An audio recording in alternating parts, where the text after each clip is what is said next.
Off after we get a news update from Michaela Clark. Thanks, Greg. Good morning. The amount of medical negligence compensation payouts within the Síolta Healthcare Group trebled last year. According to figures from the state's claims agency, compensation claims cost Síolta €76.3 million in 2022. That's up from €25.2 million the previous year. Donegal A&2 representative Mary T. Sweeney claims there is a link between rising stress levels among hospital staff and the payments. She says the money spent could be redirected elsewhere to provide better healthcare. Do you think of the number of beds that could provide our permanent staff, an increase in permanent staff and bed capacity? And we desperately need that across the hospital group in Donegal to accommodate for the growing population here. The Taoiseach is being urged to act on his positive words on reinstating the Derry to Dublin Airlink and upgrading the A5. Donegal Deputy Padraig McLaughlin says people in the county and the wider northwest region need more than just words. The Irish government previously funded the Derry to Dublin air route. Deputy McLaughlin says the need to support calls for the delivery of the A5 upgrade project is also of great importance. If you look at the A5 project, back in 2006 in the St Andrews Agreement, the Irish government had committed to equally co-fund that project. But over the years, they've watered down that commitment substantially. So it's time to equally commit to that again. Get behind the grassroots campaign that's emerging now, particularly in Tyrone. We obviously have a dangerous road. We need it upgraded, and we need a commitment from the Irish government to that extent. Well, a public meeting regarding the A5 is being held in Omagh next week. The A5 Enough is Enough campaign group is hosting the meeting ahead of a public inquiry into the road improvement project. The group was set up by the Tyrone GAA County Committee in November 2022 and since then has received almost 9,000 signatures on a petition lobbying for works to get underway immediately. The meeting is due to take place on Tuesday next at 7:30 in the Silver Birch Hotel, Omagh. A United Nations team is set to visit Sudan today as fighting there enters its third week. It will assess the deteriorating humanitarian conditions as the Sudanese army and a rival militia group continue to battle for control of the country. There's growing concern about a refugee crisis. The UN says around 73,000 people have already fled the country, with many more still attempting to leave. Finally, for weather, generally dry with decent spells of hazy sunshine today and highest temperatures of 14 to 16 degrees. That's all from Highland Radio News for now. We'll be back with news again at 10 o'clock. Until then, good morning.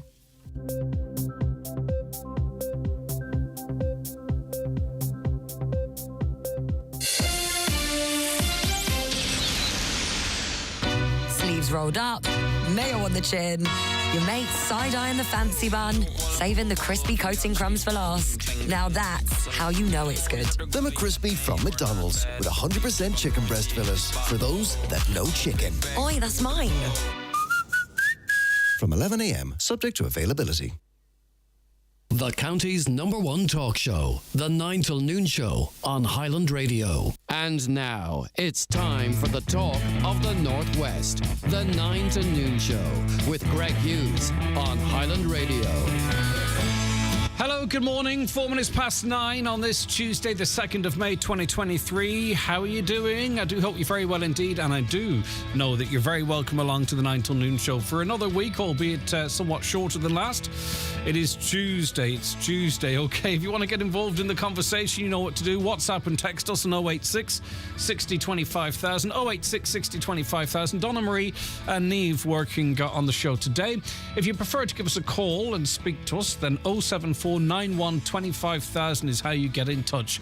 074 91 25,000. And if emails are your thing, comments at highlandradio.com. And feel free to join us as we stream live, as we do every single day here, across our social media channels and on YouTube. You'll find us on on our website, YouTube Highland Radio Ireland, across the Facebook pages, and on Twitter as well at Highland Radio. All right, let's run through what's making the papers this morning. We'll start with the Donegal Democrat. An inspection at the Ballyshannon Community Nursing Unit found that it was compliant or substantially compliant in all areas of care and governance. The Health Information and Quality Authority carried out the unannounced inspection at the facility on January 10th. The report was published on April 27th. The HSE-run designated Centre for Older People is located at Carrickboy, Ballyshannon. There were 26 residents present on the date of the inspection. The Derry Journal tells us that Fisheries Minister Charlie McConalogue has designated 3 Inishowen ports as the new landing points for vessels from the north. The Minister was speaking as he opened the Sea Fisheries Protection Authority's port office in Greencastle last Friday.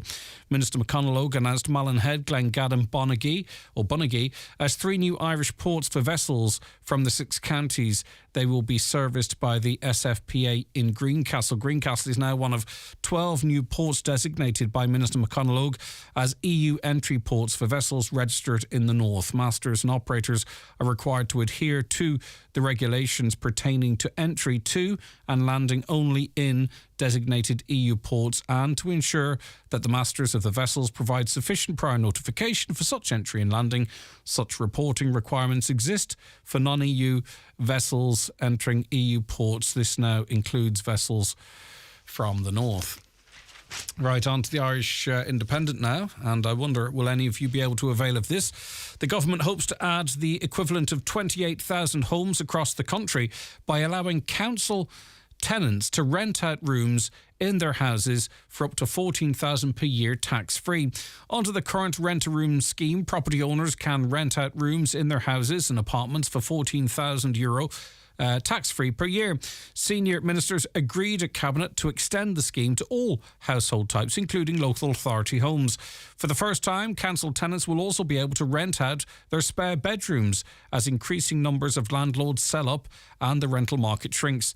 There are currently around 140,000 council-owned homes across the country, of which 14,000 and 28,000 are under-occupied. That means there's spare rooms in them.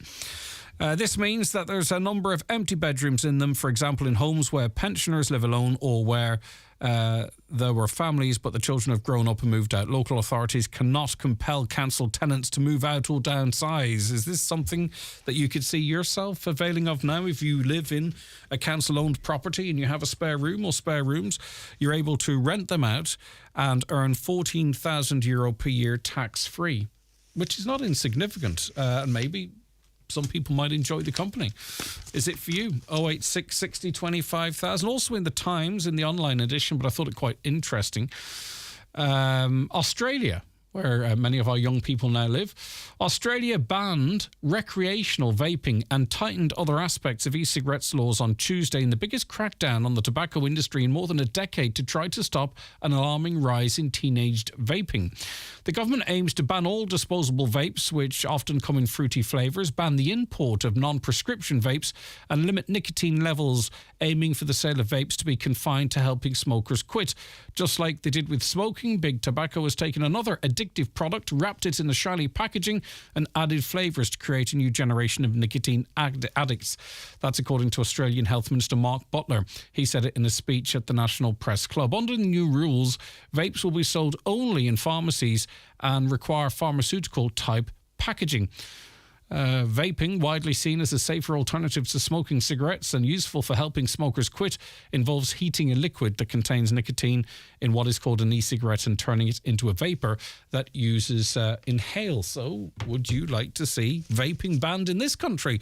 Except, of course, as a smoking cessation aid. That being said, it's not, ironically, I suppose, it's not actually seen officially as a smoking cessation aid in this country. But Australia, they're cracking down on it.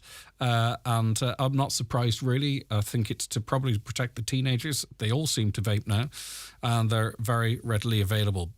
Right, on the front of the physical paper, the number of people coming to Ireland and claiming asylum has dropped in recent months. I mentioned this actually last week on the programme.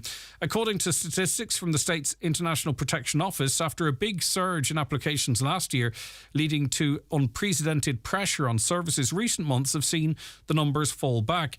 In January, more than 1,300 people arrived in Ireland seeking international protection, a level on a par with most of last year. However, in February and March, the number fell back to 831 and 858, a drop of about a third.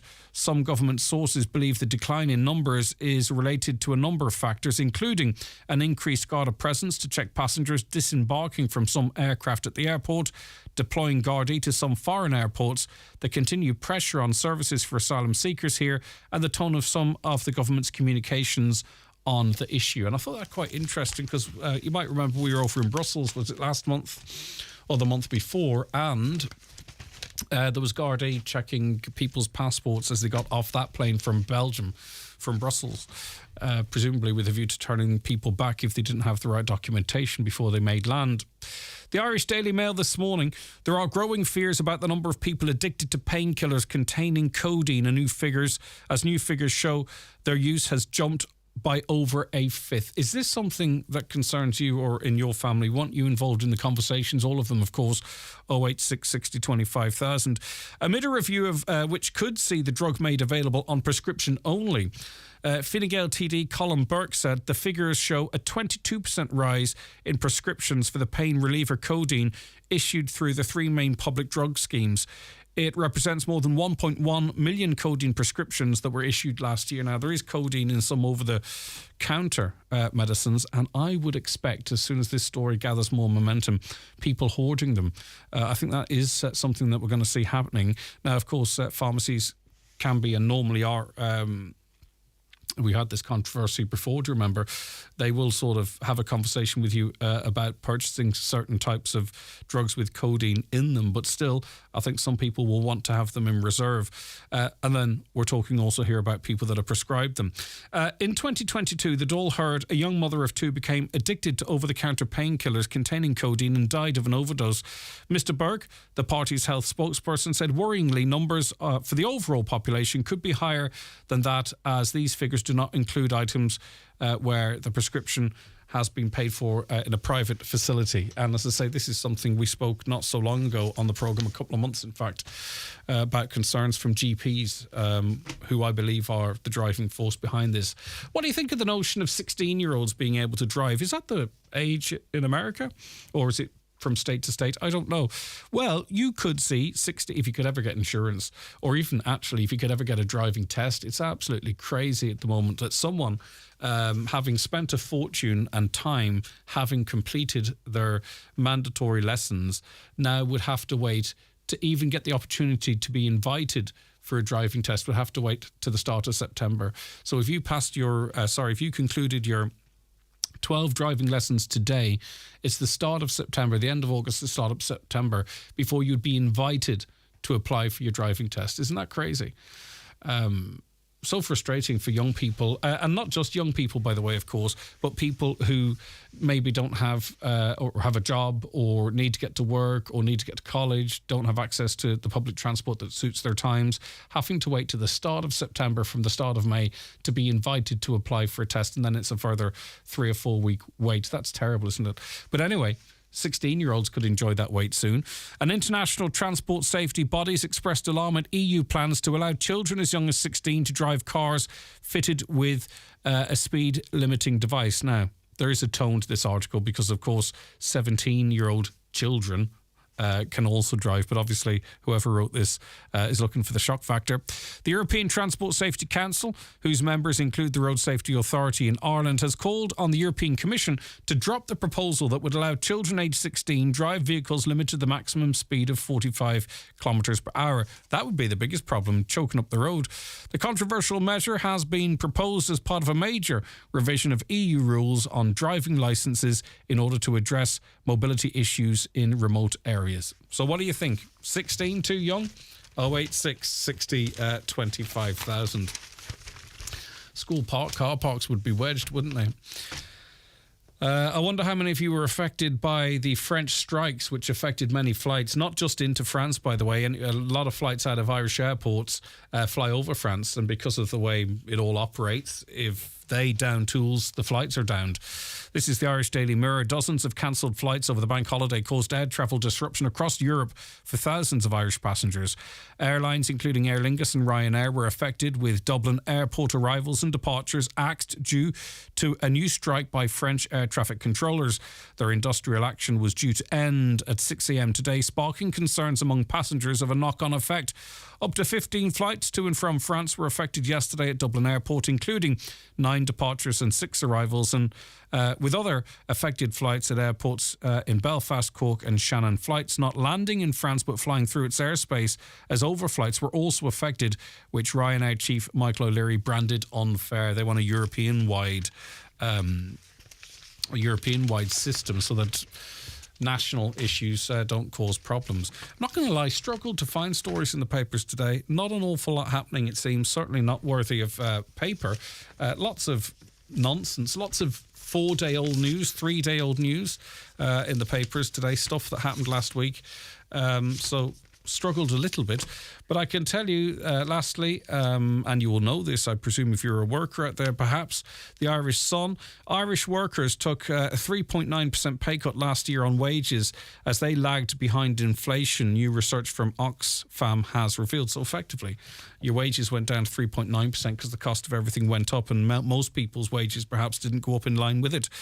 To mark International Workers' Day, the charity said that the cut equates to a loss of 2,107 in real wages, the equivalent of 8.3 days' labour for free. So that's what inflation means. You worked 8.3 days last year for nothing.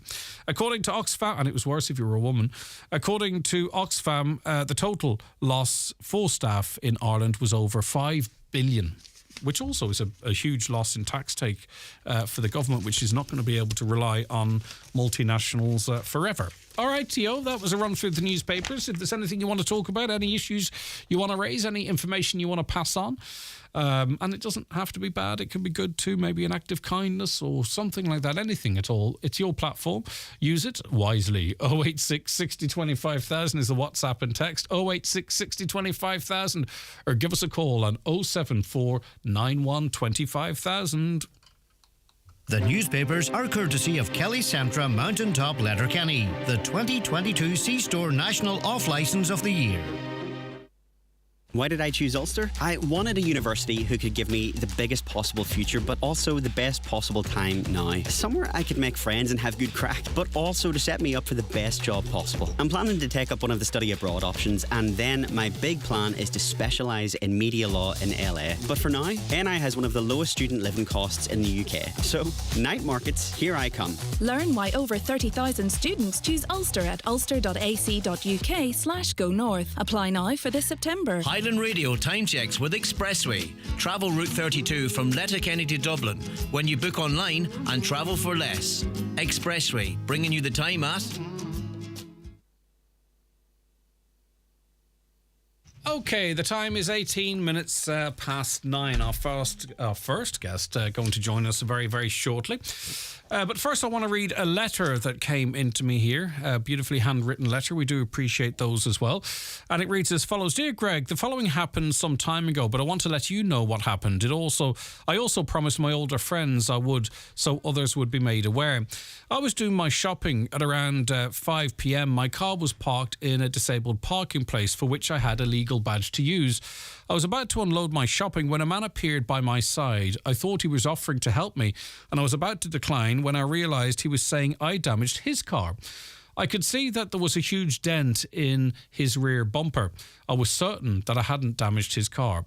He said that man over there, pointing, said I was the woman who did this to his car. I didn't even feel shocked as I was so certain I didn't do it. He said it would cost him a lot of money to get it fixed. I felt sorry for him, but said that it wasn't me. He said he would have to phone the police. He referred to the Gardaí, the police. I agreed and said I would phone them. I then asked him where was the man, as I would like to talk to him.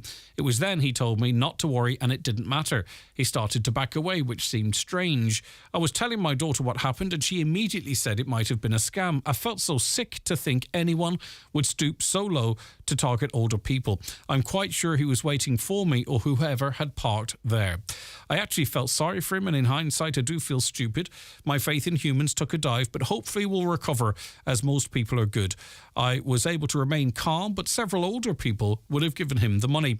Maybe this letter will remind people to be aware. So what it appears to be, and if it is a two-man operation, it appears to be that one person accusing another person of crashing into the car. They have a witness who perhaps is a friend of theirs, and the point being that maybe the person will hand over money to avoid any aggro.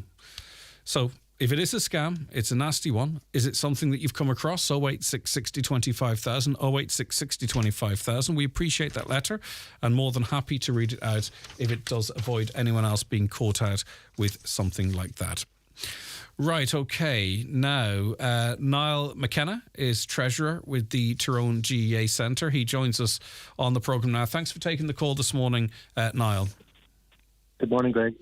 Right, okay. Now, there's a public invite to a pre-inquiry public meeting which is taking place this day week in the Silver Birch Hotel, Omagh at 7:30 p.m. What's the purpose of the public meeting, Niall? That's correct, Greg. The meeting will take place this night week in the Silver Birch Hotel in Omagh. And I suppose the purpose of the night is that there is a public inquiry resuming in the Strule Arts Centre in Omagh into the A5 road on Monday the 15th of May. So we have, I suppose we're just responding to a lot of people's requests. So people have been contacting us and want to get involved in our campaign for the progression of the road, and they've been asking us how can they help. So I suppose the point of next Tuesday night will be to bring everybody to the meeting and to explain them how we hope that they can help in the inquiry process.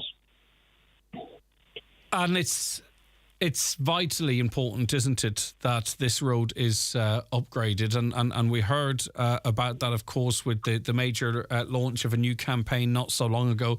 But unfortunately, the very tragic reminders as to how dangerous this road actually is. Absolutely, Greg. Last Thursday just, again showed to us that, this issue is not going away. Firstly, I suppose our sympathies are very much with the McCain and McSorley families and the entire communities of Strabane and Newton Stewart at this time, and I suppose our group started at the end of last year with the sad passing of John Rafferty, who was a young up-and-coming GA star in Tyrone, a member of my own club, and it affected us, my community, very badly. But we did make the point that this, these accidents keep happening. It seems to be getting worse. There seems to be an average now of four a year roughly. And ironically, previous inquiries into this road have said that they've sectionalised the road, and some people have said that the section between Auchtercloy and Ballygolly is the least deserving, I suppose, would be one way of putting it, or least needed, and was deemed over provision. And sadly last Thursday proves that no section of the road is safe, and the dual carriageway that was promised in July 2007 needs to be delivered as soon as possible. For those who may not be fully aware, what is the hold-up, Niall? Why is what's seen as such a vital piece of infrastructure, A, firstly, in terms of safety, but B, in terms of access? For those maybe new to this story or might want to get involved now at this point because they've been moved to get involved, what's the hold-up? It goes back a long time, Greg. As I said, I mentioned July 2007, and the reason I've mentioned that date is in the Assembly in the North in July 2007, that project was promised, a new dual carriageway A5 straight through from Auchtercloy to Derry. And since then, there has been 47 deaths on the road. Now, there was deaths on the road before that, but that's the only reason I use that date, is because that's when the project was promised. Now, what happened then subsequently was a very small group, I would call them a micro group, have campaigned against the road going ahead and have used various means, judicial reviews, inquiries, other sort of legal methods, and have frustrated the process at every stage, and have ultimately been very successful in doing that. And that is the pure reason for it. There's large public support for the project. Every political party in the North wants it, which is fairly uncommon. The Irish government have pledged money to it, and as I say, the vast majority of people are for the project going ahead, and as I say, a very, very small but determined group have frustrated it. I think we all understand there has to be a planning system, there has to be the right to appeal, there has to be whatever is required, but there also does come a point where you feel the public good not has to be put ahead of the system, don't get me wrong, but the public good has to win out. And we seem far beyond that now at this point. You're totally right. As I say, any normal society has an application process and an appeals process, and that's normal and that's totally correct. And people have the right to object to things, and that's totally perfectly fine in any normal society. But in these, and we were seeing that in the North, a lot of them, these bigger schemes that are for the greater good, there seems to be far too much opportunity for people to frustrate them. And to be able to frustrate this scheme for 16, 17 years now just is ridiculous. No appeals process should last that long. And as I say, the outworkings of that are 47 days, we would argue. And we just think that's totally unacceptable. Niall, what can come from the likes of this public meeting next Tuesday in the Silver Birch Hotel, Omer, at 7:30 p.m? In that, I mean, there is a process that is being gone through, whether people like how it's going or not. Like, what can the public, if they all unite together on this, and why wouldn't they? How can the public help to progress this? I wonder what avenues are open. Has that been explored, or maybe that's the purpose of this meeting? Well, that's what we'd hope to explain to people every next Tuesday night, and we think things have changed. And what I mean by that is, we started our campaign at the end of last year, but really with a public launch in January, and we had a massive turnout at our public launch. And our campaign slogan is very simple: enough is enough. And that's it. All we're saying is, we don't talk about any other benefits of the road in terms of economic or regional imbalance or anything like that there. We're just saying we want to stop the deaths. And our message is so simple. And we think we awakened the public on that at the start of the year. And what I mean by that is, people by and large elect politicians and have local government and expect these people to deliver for us. And we're largely passive in a lot of things like that there. And we would have found that in public inquiries in the past on this issue, we have been passive. And I mean, the majority of people, we have been passive on it and have expected it just to go ahead. And it obviously hasn't. So we've now reached the stage where the politicians, the local government, want to deliver these projects. They need our help. So we're saying to people, you need to mobilise, you need to show strength at next Tuesday night and at the public inquiry. And we wanted to make it abundantly clear to everybody at the public inquiry that the vast majority of people want this project delivered. Yeah, and you need people to attend from far and wide, because there isn't a community or an individual, either directly or very closely has not been affected by a tragedy, either death or serious injury on this road. You're quite correct. And I made a lot of these points at our public launch in Gavahi, and I say the genesis of our organisation was certainly, the death of a young up-and-coming GAA star in Tyrone, and who was the latest of quite a number of GAA communities affected in Tyrone by the road and by death on the road. But I made the point at the launch that ultimately it's a much wider issue than the GAA, that the road does not discriminate. It will kill you regardless of what sport you follow or none. And it's not just a Tyrone issue. That's the other thing that that has been highlighted to us quite a lot. We've had and so it's the main arterial route from anybody travelling from Dublin to anywhere in the northwest. So if you're going to Derry or to Donegal, you're on that road. It's affecting people from the south of Tyrone the whole way up to the north of Tyrone, to Derry, and to all the Donegal people. But basically, you could argue that anybody in Ulster travels on that road fairly regularly for business or for work or for holidaying or for whatever. So it carries a massive amount of traffic, and it's just not fit for purpose. Okay. Right. Niall, thanks for helping us share that information. I'll remind people when and where, but for now, thank you very much indeed. I appreciate it. Thank you, Greg. All right, take care. That's Niall McKenna there, who's the treasurer of the Tyrone GAA Centre. And you're invited, wherever you're listening to us from, you're invited to a public meeting next Tuesday night in the Silver Birch Hotel, Omagh. Everyone is encouraged to go along. And the simple message is, enough lives lost on the A5. We need the A5 delivered. So if you have an interest, I'm sure that's going to be incredibly well attended, but it has to be too. It's something that we can't just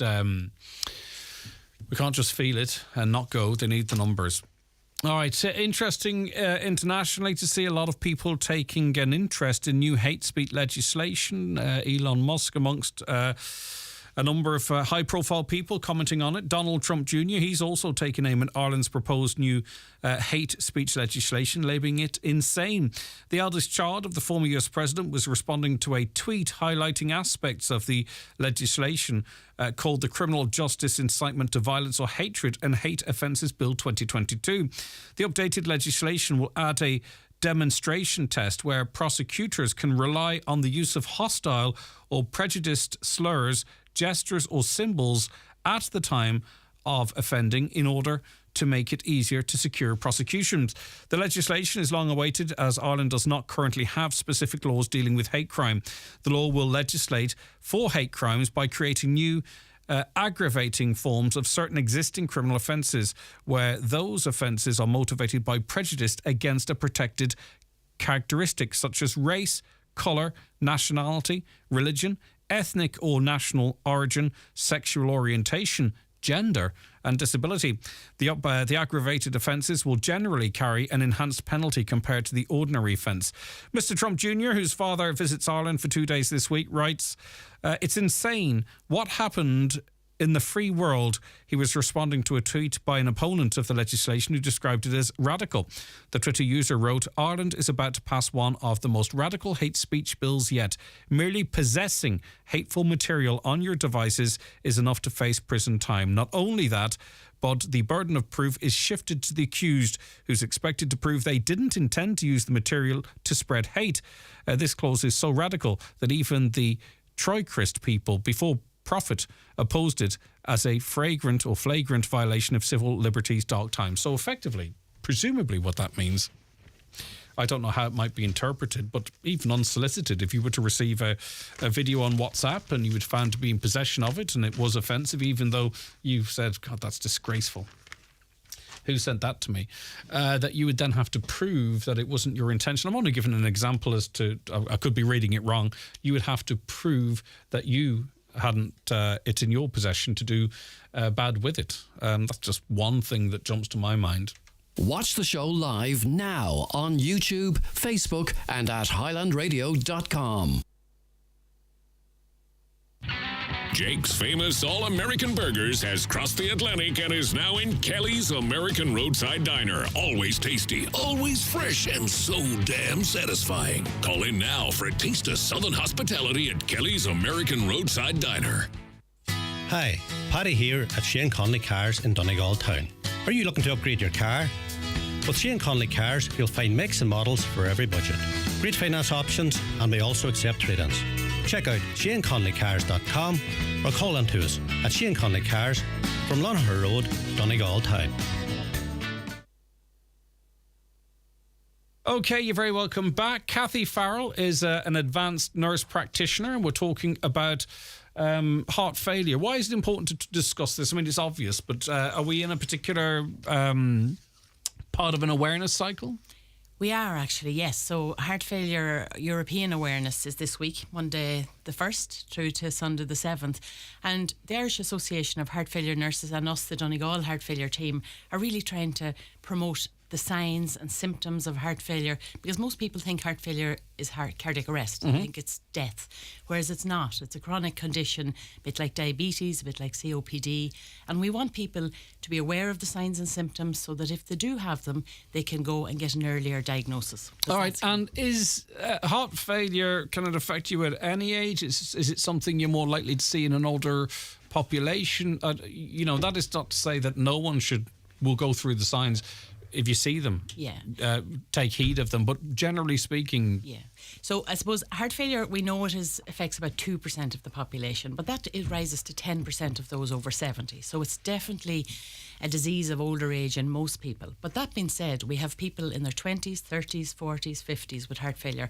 It just is more common as we get older And the reason for that really is that it's caused by other cardiac conditions. So if you have a heart attack, if you have high blood pressure, very often as we get older, these diseases are well managed or not, but people develop heart failure, and it is from our ageing population and the other cardiac diseases we're better at treating. Yeah, and just in relation to blood pressure, I read some time ago, can't remember the exact statistics, but there's a lot of people walking around with blood pressure completely unaware, high blood pressure, completely unaware that they are. There is, and I suppose there is a real focus these days for people to be aware of their blood pressure, and we have that campaign, Know Your Numbers, because high blood pressure is very often asymptomatic until people present with either a heart attack or a stroke or something else. Low blood pressure, people tend to have symptoms, they get dizzy with it, but high blood pressure, you're right, it can be the silent killer because people don't know it unless they get it checked. And if you feel that you're generally in good health, say you're your 40s or 50s or 60s, you might not go very often to your GP, because you feel, I feel great. Yeah. But you could be walking around with high blood pressure. Absolutely. And it doesn't often have symptoms until it's nearly too late. Now, these days, you can find blood pressure monitors in the middle aisle of some supermarkets or anywhere else. Not so long ago. So, I think that a lot of people do have home blood pressure monitors, and it's really important to know that if you have high blood pressure, so over 140, we would say that it should be treated. Right. Okay, so let's get to I was wanting to say something first. Yes, of course, this is what I wanted to say before we went on. Heart failure sounds awful. Okay. So what we want to encourage people is to come forward as we have this conversation and get attention if they notice any of the symptoms, because it sounds catastrophic. But if it is spotted early, it is treatable. So talk to me a little bit about that. Yeah, so I've been a heart failure nurse for 16 or 17 years now, and I still use that first line, the words heart failure would give you heart failure. They sound awful, and it's a diagnosis nobody wants to hear. But actually, it's important to understand that the heart's not going to stop. It's not working as effectively as it should be for different reasons. But very often the signs are people getting short of breath because you're not getting enough oxygen around the body, swollen ankles as you get fluid retention, swollen tummy, people feel tired, and any one of them symptoms on their own could be any number of things. But the reality is, if you put them all together, it's kind of thinking, maybe this is something else, particularly the swollen ankles, getting breathless lying down in bed, and then asking your GP to do a blood test can rule it out, or maybe guide towards maybe we need more investigations. Yeah, and as you say, we have to be careful too, because there's a lot of crossover stuff there that people might self-diagnose. They might say, I'm short of breath, but I need to start doing some exercise, and I've got my feet up too long and that's why I've got swollen. You know what I'm on about? You Absolutely. Can see very quickly how someone might put it down to something else rather than going and getting that blood test you talk of. What they often put it down to is getting older. Yeah. So just say, I don't have as much energy as I used to. I'm more breathless climbing hills. I fall asleep in the sofa when I sit down to watch the news. All of those things that they might feel creeps up on them rather than being something acute, and it is important just looking at the full picture, all things together. All right, and by the way, listeners, Kathy's going to be with us for another few minutes. If you have any questions, 086 60 25,000, you can WhatsApp or text them. So what are the very early signs? Because you've talked of, shortness of breath, swollen ankles, swollen tummy, loss of appetite. If they come together, you really need to but as you say, the earlier you get it, the better. So is it just the early signs of those type of things we're just talking of there? Well, sometimes we diagnose it earlier before people have any symptoms based on the blood test. So particularly, the HSE is running that chronic disease management programme with GPs, and they're doing this blood test to pro-BNP for their diabetic patients, for their COPD patients, and very often we're picking things up that way that the GPs will then refer in. Because while it is a clinical diagnosis, so the examination might suggest you have heart failure, if you have signs of fluid retention, you actually need an echo, which is a cardiac ultrasound, along with the blood test to diagnose it. So we sometimes do find it in other situations before they have symptoms, but the symptoms, as I said, are those of fluid retention, so the shortness of breath and swollen ankles. All right, how do you treat it? So it depends on the cause. So we divide heart failure into two sections, one where the pump function is reduced and one where the pump function is good, but it's stiff. So if it's reduced, we know that we have a lot of good new tablets that we didn't have 20 years ago, and they actually improve people's quality of life and length of life. We know that if you're diagnosed at 50 and you get on good disease management, medication, self-management, that we can prolong life by 7 years. If you're diagnosed at 50 or 70, I should say, that can add 5 years to your life. So it is about the medication, but also encouraging people to self-manage. So knowing the signs of fluid, contacting their healthcare provider if the need be, not ignoring symptoms, because the earlier we get it, the better. So we talked about blood pressure. So controlling your blood pressure is obviously key to preventing it. Is there anything else, like general good health? Because I suppose if you're exercising and active, the lower blood pressure might follow with that type of a lifestyle. But is there anything else that is seen as preventative? Well, it's all of the cardiac risk factors. So not smoking is important to prevent coronary artery disease, which is heart attacks, and that is one of the biggest causes of heart failure. You know, having damaged heart because of coronary artery disease. But regular exercise, not having too much alcohol. Alcohol is a toxin on the heart, and it can actually cause heart failure itself. Talk to me about that, because, you know, I was having this conversation not so long ago, and we all know smoking is, you know, you don't even, you couldn't even have a conversation about smoking being anything other than really, really damaging. But we've seen how different countries like Canada and elsewhere are starting to treat alcohol now as a carcinogenic, as a serious... that it can affect your organs and all that type of stuff. So how does alcohol affect your heart then? So it's a depressant on the heart muscle. So it actually, where we're looking to improve the contraction and pump of the heart, alcohol makes it less effective at contracting. But it can also be a toxin, like chemotherapy can be a toxin, and it can attack the cells of the heart and weaken the heart muscle itself. So it is advised not to drink more than 1 to 2 drinks and keep within the moderate level. So pardon my ignorance here, but the effect of alcohol in the heart, is it like anything that might slow your heart down, like beta blockers, or is it a completely different space altogether? No. So beta blockers are actually protective of the heart by making it work more efficiently. So I just say that they work more smarter, not harder. Yes. You know, slow the heart rate down. Alcohol, actually, the actual pump of the heart, it makes it sluggish, you know, so it's not as an efficient contraction. I hate thinking about what's inside me and you doing that with your hands. Do you know what I mean? I just want to know it works. I know. And it's working okay. It works really but well. It's astonishing when you see what the heart does. Are there any particular foods we can eat to avoid this, asks a caller, or supplements for that matter? There's not a lot of evidence for supplements specifically to prevent or help heart. There is a lot of the fish oils that are generally cardioprotective. Avoiding salt is probably one of the big things in terms of low blood pressure, but also fluid retention if you have heart failure. It's avoiding excessive fluid or salt intake. We can't avoid it altogether. What about family history? Really important. Now, there's 2 types of family history when we're talking about heart failure. You have a family history of coronary artery disease, which is heart attacks or angina, but you also have a family history of inherited cardiomyopathies, which is one of the biggest cause of heart failure in younger people. Now, what's cardio? Big word like jam. Big word like jam, I just say. Cardiomyopathy really means an enlarged heart muscle that's not pumping as well as it should be. And you can have no symptoms with it. We can often find that people have it by screening family members who have presented with heart failure. And then that is that then, like, say for instance people's parents passed away, they might not be diagnosed. So in other words, the fact that you don't know necessarily that might have been a problem in your family doesn't mean that you should ignore it as a potential problem. Absolutely, yeah. We would say a man, like a sudden cardiac death is always suspicious. Someone who wasn't unwell or wasn't known to have heart problems and then just died.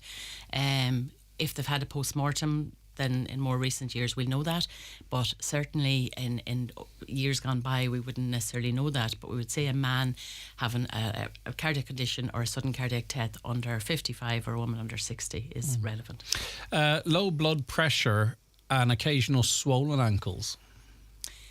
So low blood pressure might be because of treatment for heart failure. So do you remember? But this is a caller specifically, so I'll ask you just read it out. Okay. Is it possible to have heart failure if you have low blood pressure and if the person has occasionally swollen ankles? It is possible, yeah. So the problem is, I suppose, commenting on a particular one. Someone might be on treatment for high blood pressure that now is pushed to too low, and some of the side effects of blood pressure tablets can cause swollen ankles. So it's important that it's evaluated properly. So you go back into your GP, or you go into your GP and say, look, but it's very possible that person has been into the GP and the GP's assessed everything. And is not too concerned, but they've heard us talking, and how important is the mineral potassium in everyday living in a diet for a healthy heart, asks a caller. So potassium is very important, like all other elements, but it's particularly important in heart health because a lot of the tablets for heart failure can raise the potassium. So we're often asking people to follow a low potassium diet. Potassium is one of those things that affect the cardiac cycle, and if it's too high it can cause rhythm problems, and if it's too low it can cause rhythm problems. So we do keep a good eye on potassium when we're treating heart failure. This is kind of, we'll come back to heart failure, but just whilst we're talking about this and some other questions coming through, a lot of young people now drinking energy drinks, Monster, Red Bull and all that type of stuff. As someone with an interest in the heart, does that concern you? It does, because they're very high in caffeine. And caffeine, the effect on the heart is it causes the heart to race. And actually a fast heart rate or tachycardia is one of the causes of heart failure in itself, with no other risk factors. So yeah, we certainly, and we've seen... Now tachycardia, that might, if you're running or exercising heavily, it's not a dangerous thing as such, but if you are just... It's completely okay when you're exercising, because that's the proper response of your body. But if you're sitting doing nothing and your heart rate is over 100, then that's working too hard. And as I said, the aim always is for the heart to work smarter, not harder. So we would try beta blockers, you mentioned, slow the heart rate down. That's one of the treatments of all cardiac conditions. But obviously, whatever about having a few cups of coffee, drinking so high, 2 or 3 cans of this drink a day. Yeah. I don't know enough about it to look at studies, but definitely we've seen case reports of people developing heart failure just from drinking. Now, I think the one I seen was 10 or 15 cans a day, but certainly... To the extreme, of course, okay. Yeah. But then again, if you had something underlying, it could affect people in different ways as well. My 19-year-old daughter is always talking about Jaeger bombs. Are these as dangerous as they're made out to be for your heart? Now, it's called Jaeger bombs to make it sexy to buy over the bar, but it's just, I'm not saying it's just, but it's booze, like it's a vodka or a whiskey alcohol or something. Yeah. Okay. Fair play to them. By the way, Jaeger bombs at this time of the morning, I don't even like saying the word, let alone talking about it. Right, okay, so this is one of those issues that if you suspect it, you have to face up to your fears and go and get looked at, because there is treatment. Prevention obviously is key, but there is treatment. Is there are you going down to the Letterkenny Shopping Centre at some point? We are today. Yeah. Right, okay. So we're going to just do an awareness stand, some blood pressure checks, just signs and symptoms, public awareness for a couple of hours in the shopping centre. So anybody who wants to come down and chat, that'd be great.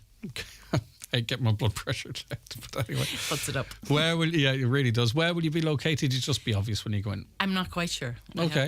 Listen, I have a fair guess. Yeah. When people go in, they'll see it. And I think it's actually a different type of environment for someone to get it checked if they haven't been to the GP for a while or something, and just you'll advise them if they... And sometimes checking it when you're out and about where you don't expect to get it checked, because people do certainly feel anxious going to get to the doctor, going to their nurse. Because they build themselves up for a day or two in some cases. Goes up. Yeah. Okay. Right, so anything else that you want us to be aware of, Kathy? Well, I suppose just an awareness of our new service in Donegal. So the HSE Sláintecare Enhanced Community Care is what we work under now. And for the last 2 years, that has developed a heart failure service that has the diagnostics, so the echo, out in community settings. So we're not all based in the hospital anymore. So we go out to Dunlow Community Hospital, Buncrana, Carndonna, Donegal Town and Derrybeg. So it means that people who are referred from the GP will be seen in their local clinics rather than having to travel to Letterkenny, which has made a big difference to them. Also, people who are admitted to hospital with heart failure, then majority have their follow-up in those local clinics too. Yeah, which is great to be able to bring those services closer to people, isn't it? It's great. It's good for the people, but it's good for the service as well that it's... I've been working as a heart failure nurse, as I said, for 16 years, and everybody was coming to Letterkenny for their follow-up, and I don't think I realised that the time travel involved for them. We've looked at data. We've said 77 kilometres per patient per visit, and for a lot of older patients, they'll drive in their local community, can come themselves, but they wouldn't drive to Letterkenny, so it's making a big difference. Okay, so just to remind you out there that if you have signs, shortness of breath, swollen ankles, swollen tummy, loss of appetite, don't just put it down to something else. Get it checked. Early detection is really important, and as you heard from Kathy there, and you heard from me too, the word heart failure can scare people. You know all about it because you've been saying these words every time. But many people go on to lead their lives with medication and treatment. So prevention is key. And get your blood pressure checked. And you can get your blood pressure checked down at the Letterkenny Shopping Centre later today. Kathy's a very friendly person and her team. So if you want to go and get that checked or just do it on the spur of the moment, it might be good. Then it could give you some indications about just your general heart health as well, your general health, and not just about heart failure either, I presume. Yes. All right, Kathy, listen, it's been lovely having you in. Thank you. It's great. And thanks. You've got a good bedside manner. I've been told. Well honed. And we appreciate your time. Thank you very much indeed. That was Kathy Farrell, advanced nurse practitioner, focusing on heart failure. It's the Right Price Tiles and Wood Flooring biggest ever sale. Up to 50% off everything in store. All tiles, all wood flooring, all outdoor slabs, cladding and bathware. Everything slashed in price. This sale is not to be missed. Right Price Tiles and Wood Flooring biggest ever half-price sale extended until Sunday. A public information day on the preferred option for Nadunov Flood Relief Scheme will take place on Thursday the 11th of May in Miva Family Resource Centre from 4 p.m. until 8 p.m. This will be an opportunity for the public to view the option before it goes to the statutory planning process. Attendees will also be able to discuss the option in person with the project team and provide feedback. All are welcome and encouraged to come along anytime between 4 p.m. and 8 p.m. No appointment is necessary. Sometimes it's just bad luck, but sometimes it's negligence. From minor bumps to life-changing injury, every accident has a story. Time to call McElhenney and Associates. They'll assess the situation, advise on solutions, and lead the way if any litigation is to follow. From motor accidents and workplace accidents to slips, trips and falls, call today on 074 917 5989 or find us online. Let's get you started on the road to recovery. McElhenney and Associates Solicitors, Stranraer. How can we help? In contentious business, a solicitor may not calculate fees or other charges as a percentage or proportion of any award or settlement. Good morning to you again. Some comments coming in here, of course. Just inquiry, on the 27th of March, I received a cheque from Ulster Bank for €15,104 for monies owed due to having my account closed. I lodged this to my post office account, but it was returned referred to drawer. Was wondering, did any of your listeners have the same problem? Okay, that's an interesting one. Why would it be returned? Anyone else have that problem? How did you get around it? Hi, Greg. Can any of your listeners help me? My child came to me and wants to talk to a therapist as they are not in a good place. Can anyone advise me of any good teenage professionals I can contact? Happy to pay for the service. Don't want to go on air. Of course you don't, and I understand that fully. Right, I'm sure there's people out there will listen. I think it's brilliant that your child's able to speak to you and to recognise that they don't feel great. So that's really, really positive. So you should take great courage from that, comfort from that, sorry. But what would you suggest this listener do? Where can they go? They don't mind paying for it, or is there easily accessible therapy available through the HSE or some arm of it? All right, let us know. Catherine's on the programme now. Hi, Catherine. Hello, Greg. Thanks for accepting our invite onto the show. Right, okay. This has come up before, I think. I'm not sure if it was about Letterkenny or not, but it is the magical mystery tour a tourist might have in terms of finding the tourist office. What have you noticed? Okay, no, I was just sitting in traffic at the bottom of the street the other day, and you know the way when you live here, you don't notice things so much, but I was sitting at, when you come down the Lower Main Street and the old dumb stores is across, and my eyes wandered around. I just happened to see the sign saying tourist office pointing up the one-way street, which is fine. Tourists, as somebody pointed out to me, they might not be driving. But here's the thing about it, Greg, is, right, one, okay, so if a tourist is driving and they see that sign, well, they're just, what am I going to do?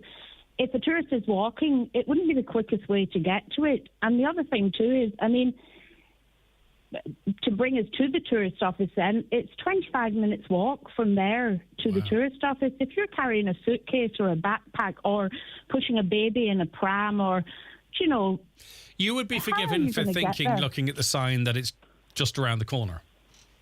Exactly, that it was just, you know, a short stroll up the street and here we have, which is what it should be, but it's not, of course. Now, I'm sure the point's been made to you that in this day and age, everyone's on Google and all. But I think a tourist office still has a important role to play, because a lot of people like to speak to a human person before they all get replaced by AI, of course. Yeah, the thing about it being online, that's all well and good. And yes, of course, many people are going to look online. But there's two things there. Is one, certain people don't really use the internet very much, and so it's no good to them. Another thing on that point is that the personal touch is so much better, because, I mean, I had a quick Google last night when Donna Marie was on to me, and the staff in the tourist office out there get A1 marks across the board in reviews, you know.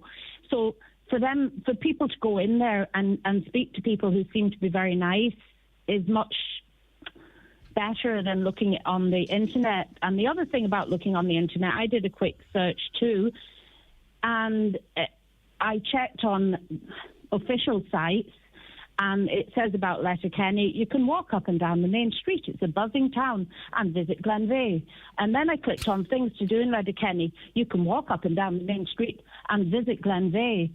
No mention of anything else. I mean, so that's the official. That's if I was just looking on the internet, what I might see. Right. And the other thing then is, every single site you look on, they're going on about Slieve League, Fanad Lighthouse, Mounthead, which are fantastic places. But Donegal is much more than the sum of three places, and I've stretched Donegal Castle included. And if I am booking a holiday to Ireland, I'm going to want maximum bang for my buck. And if I look up and I see Donegal only offers about 3 or 4 places, I won't bother about that.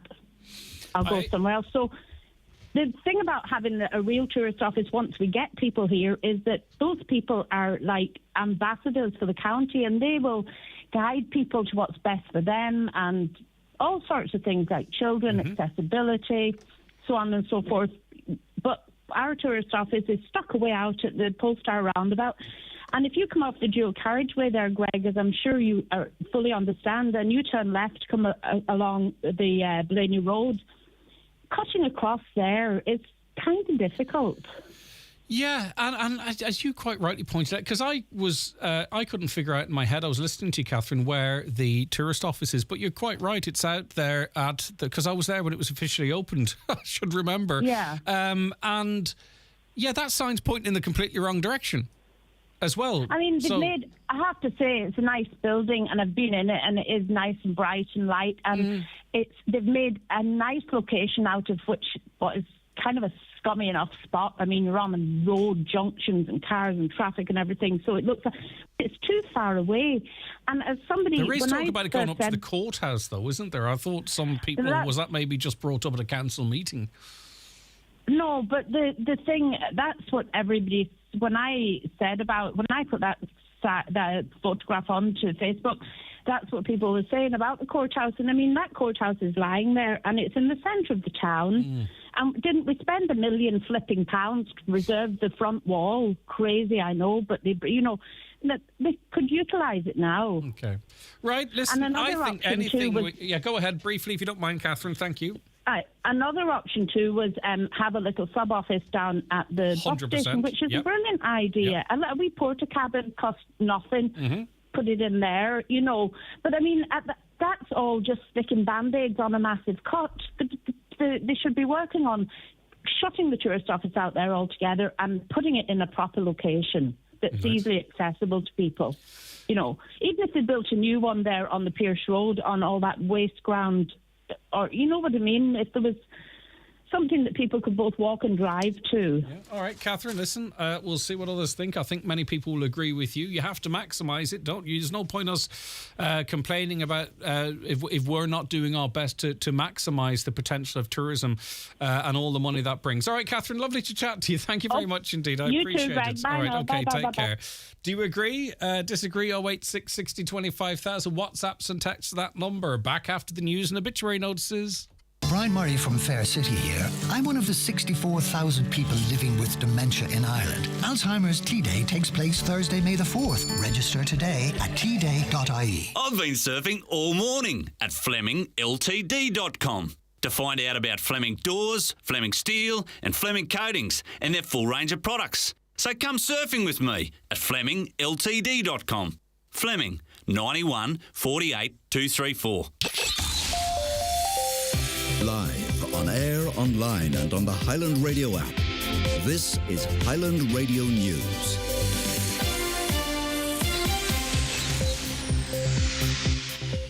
Good morning, I'm Michaela Clark with the news at 10 o'clock.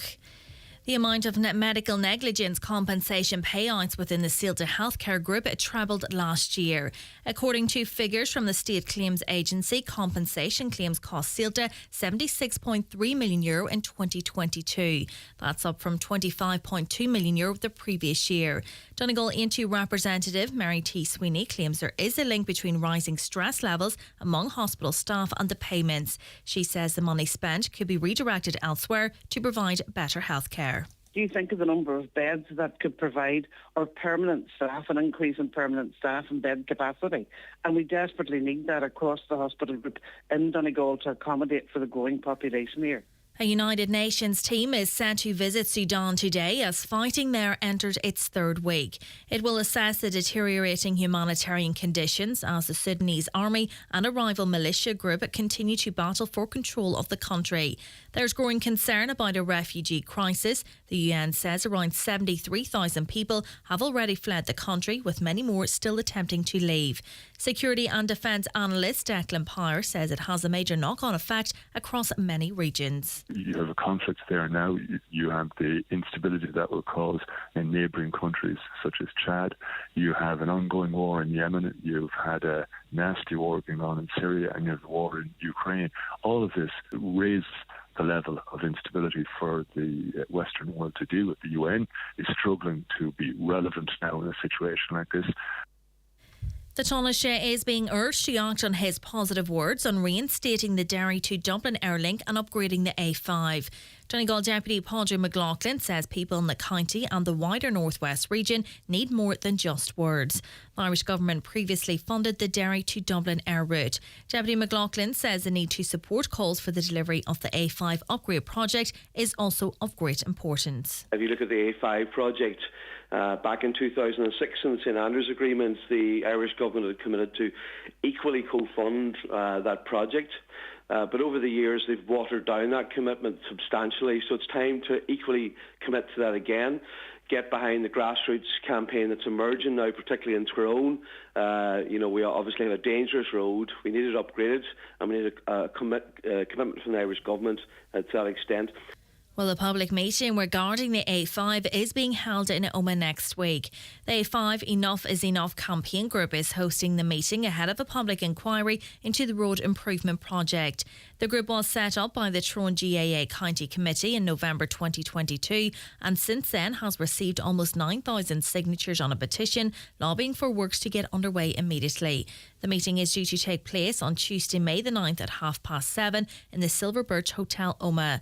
Niall McKenna, treasurer of Tyrone GAA Centre, says the fatal crash, which claimed the lives of 3 family members last Thursday, unfortunately once again highlights the need for the new road to be delivered. Ironically, previous inquiries into this road, they've sectionalised the road, and some people have said that the section between Auckland and Ballygolly is the least deserving, would be one way of putting it, or least needed, and was deemed over provision. Sadly, last Thursday proves that no section of the road is safe.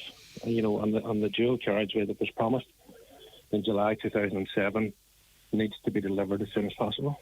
Up to 50,000 people may be overpaying for private health insurance. It's because of a system introduced in 2015 for first-time policyholders. Individuals over the age of 34 on entry-level policies would have to pay an additional 2% of the gross premium for 10 years. Personal finance editor with the Irish Independent, Charlie Weston, says people panic purchased and need to review their cover. Because they rushed to take out health insurance when the rules changed and haven't looked at it since. So they really need to do something to make sure that they can get a better plan. And even if they've signed up again at the moment to the same plan, they have a 14-day cooling off period to get a different plan. Just ring up your health insurer. Weather now generally dry today with decent spells of hazy sunshine and highest temperatures of 14 to 16 degrees. That's all from Highland Radio News for now. We'll be back with an update again at 11 o'clock. Until then, good morning.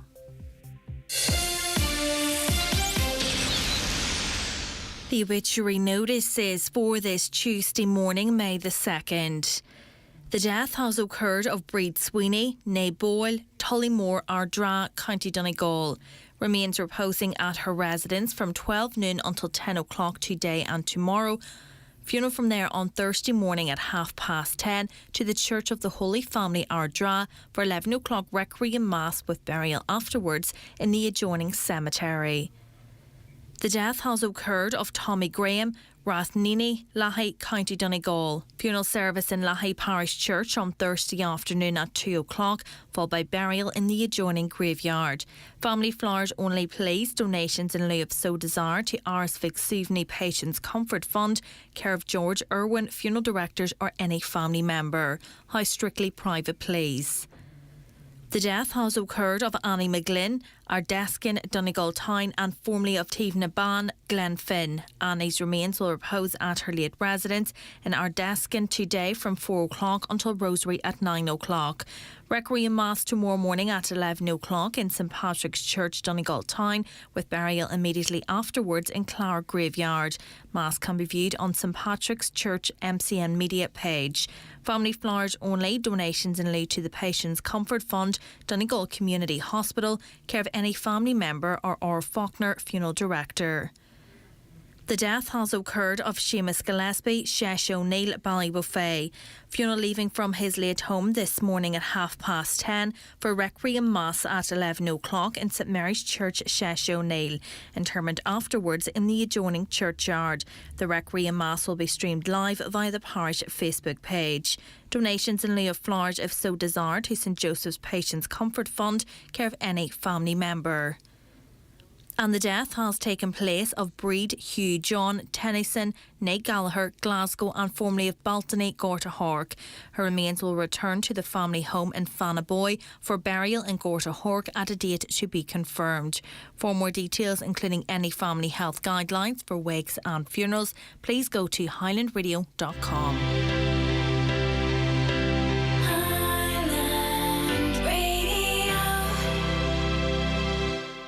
What if we started again, reimagined it all, decided that plastic can have a second life, to be a bottle, a bag, or even a 3D printed part of a beating heart tomorrow? What if we said it's better if it's been used before? Repack is 3,400 Irish businesses working to help Ireland recycle 50% of all plastic by 2025. When you recycle, you're Team Green too. Repack. Team Green. Reimagine.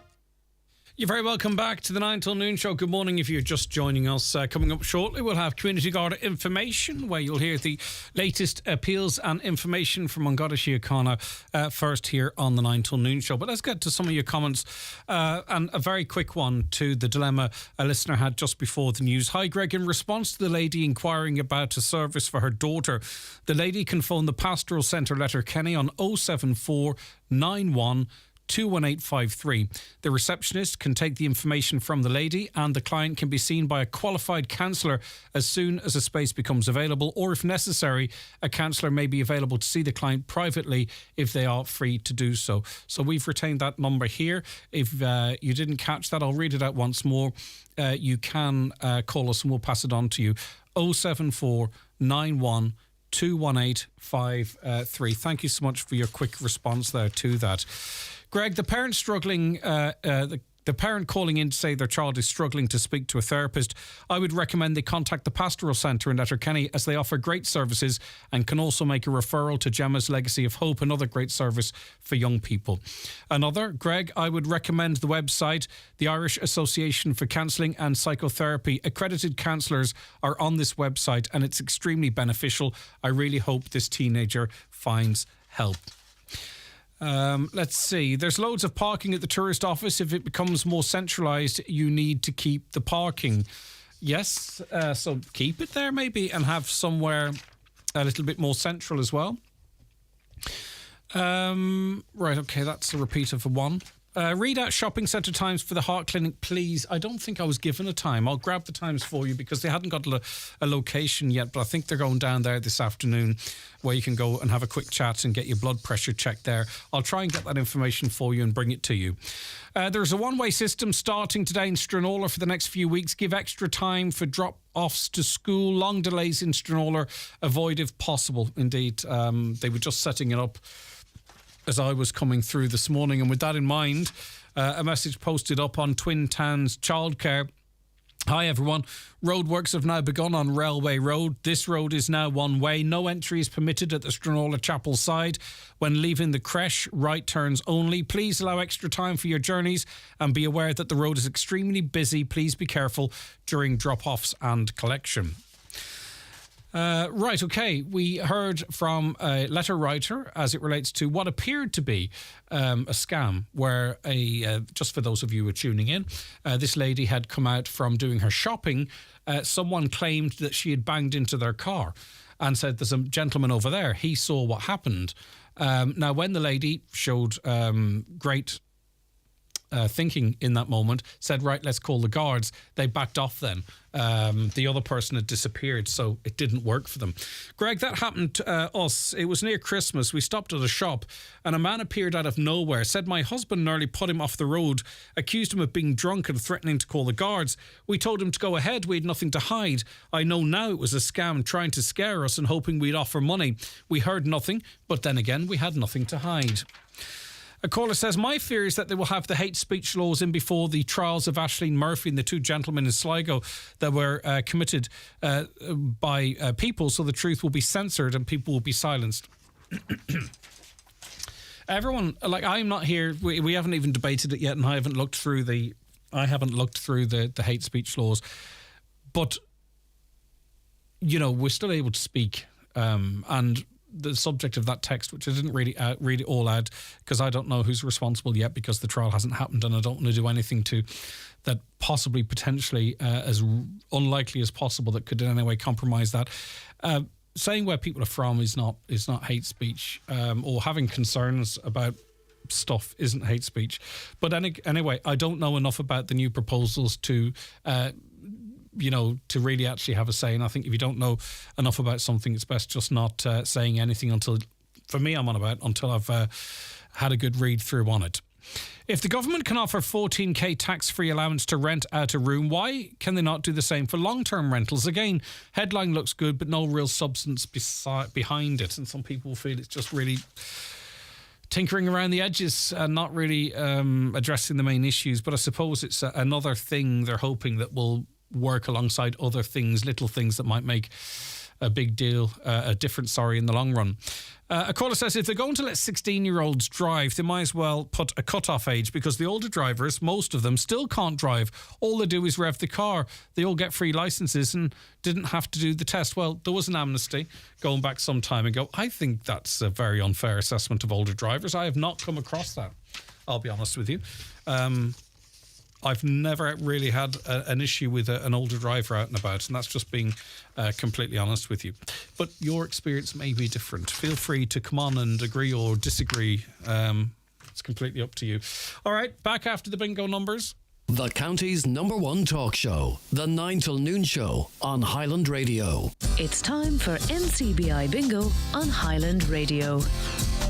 It's Tuesday the 2nd of May. You're playing on the brown sheet. The reference number is S7. It's game number 18. The numbers are 87, 67, 9, 24, 50, 6, 16, 58, 69, and finally 2. Phone your claim to 9104833 before 8 tonight, leaving your name, contact number and the name of the shop where you purchased your book, and we'll call you back the next working day. Get all your NCBI bingo information at highlandradio.com. The groom goes free. The groom goes free. Yes, you heard it. The Groom's Room. Evolve Clothing, Letterkenny Retail Park. The groom goes free. Call in today. Terms and conditions apply. The Community Garda information slot is brought to you by Sheridan Security Systems, protecting what you value most. Call today and get your zero-wire alarm system from €299. Sheridan Security, 91-26025. 14 minutes past 10 on this Tuesday, the 2nd of May 2023. And it's time for our latest edition of Community Garda Information. And joining us today is Garda Claire Rafferty. Claire, thank you so much for joining us. No bother, Greg. OK, quite a bit to get through, so we'll get straight into the appeals. And you're looking for the public's help in relation to a theft and burglary in the Carndonagh area. Yeah, so Gardaí and Buncrana are appealing for information in relation to 2 separate incidents that occurred at the same address, and that's at Churchland Quarters, Carndonagh, and they occurred near the end of April. So the first incident was at some stage between 10 p.m. on Sunday the 23rd of April and 4 p.m. on Monday the 24th of April. So this was last week, not just the weekend gone, where a small quantity of copper wire and a few rolls of lead were stolen from outside of the house in question. And then the second incident occurred on Tuesday the 25th of April between 12:30 p.m. and 3:30 p.m, where the shed at the property was entered via a side door which had been left unlocked. A number of items were stolen from the shed, namely a Ryobi petrol strimmer, a Pink Rock petrol power washer, a box of Nielsen spanners, and a small quantity of copper wire and pipes. So the intruder or intruders then exited the shed by force via the front doors which had been secured, and in the process they caused substantial damage to them. So the house in question is actually located in quite a rural location on the mountain road there. We're looking particularly of any sightings of a white Renault van in that area over the course of those few days. So if anyone travelled in that area and observed any suspicious activity, or if they happened to come across similar types of tools for sale on a second-hand basis, then we really would ask them to contact Gardaí in Buncrana on 074 93 20540, or on the Garda Confidential line as well, 1800 666 111. OK, hopefully you get some good information in relation to that. Now, the burglary and theft of a car in Milford. Yeah, so we're investigating this incident that happened at Grey Rocks in Milford between 6:40am and 9:30am on Thursday the 27th of April. A house was entered through the front door, which was unlocked, and the keys of the car were stolen from the hallway table. The car was then stolen from the driveway, and that was a black Audi A6. The registration number of that car is 161DL2804. Now, thankfully, this car was located yesterday in the Strabane area, so we appeal to anyone who may have observed that car being driven at any location between April the 27th and the 1st of May to contact Gardaí. So that's a black Audi A6 161DL2804. If anyone travelled in that general area on the morning of April 27th between those times who had dashcam, then we ask you to make it available to us.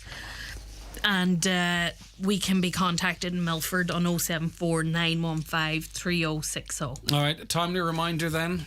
Lock your doors, obviously, and keep your car keys out of sight. Yeah, look, both these incidents show people see the opportunity and take it. If your door's unlocked, they're getting in. Simple as that. Yeah, okay. Burglary in Killybegs now. Yeah, so Gardaí are investigating a burglary that occurred at a vacant house. This was in Meangilcarry, Killybegs. It's believed to have occurred between Thursday the 20th of April and Wednesday the 26th of April. The front door of this property had been forced open and they gained access there. The kitchen window was also smashed and a small amount of cash was stolen. The shed door at the property was then forced open and 2 claw bars were stolen from within it. So we appealed to residents in that area to make contact with Gardaí in Ballyshannon on 071 9858 530 if they remember seeing any sort of suspicious activity in the area over the course of those few days. Yeah, and going at sheds again, and we had a specific warning in relation to this. I think it's high time, if we don't already, to if you have a shed, and particularly if there's items of value in it, to sort of treat it as an extension of the house in terms of alarms and security, what have you. Exactly, yeah. Yeah, okay. Right, where are we going to next? Convoy? Yeah, so criminal damage incident in Convoy. This occurred in the early hours of Saturday, the 29th of April. We're talking approximately 1 a.m. A resident at the Green Convoy woke to the sound of smashing glass. A rock had been thrown through the downstairs front window. Now, thankfully, the resident had been upstairs in bed at the time and wasn't hurt. But we want to appeal to anyone who may have travelled in the area of the Green or within the Convoy area in general around that time who had a dash cam to make the footage available to us. If anyone has any relevant information, we ask them to contact Gardaí in Letterkenny on 074 916 7100. All right, now an appeal in relation to a road traffic collision, hit and run actually. Yeah, we've 2 hit and runs to cover, so we'll start with one in Bridgend. We're investigating this one that happened at Manorstown Crossroads, Bridgend on Tuesday the 25th of April at approximately 7:30 p.m. So the collision occurred when one car failed to yield at the crossroads and it collided with an oncoming car then. The car in question was travelling from the direction of Burt towards Derry and it was described as being small and black in colour. It did not remain at the scene, but it was driven onwards in the direction of Derry. Now again, thankfully, nobody was hurt as a result of this collision, but of course damage was caused, and we want to make an appeal to other road users who travelled in that area around that time to make, again, any dashcam footage they have or any information in general. Maybe someone seen this. If they want to contact us in Buncrana Garda Station for this one on 074 9320540. Yep, their colleagues in Letterkenny also investigating a hit and run. Yeah, so this one was at Portview Business Park on the Cullion Road, Letterkenny on Saturday 22nd of April.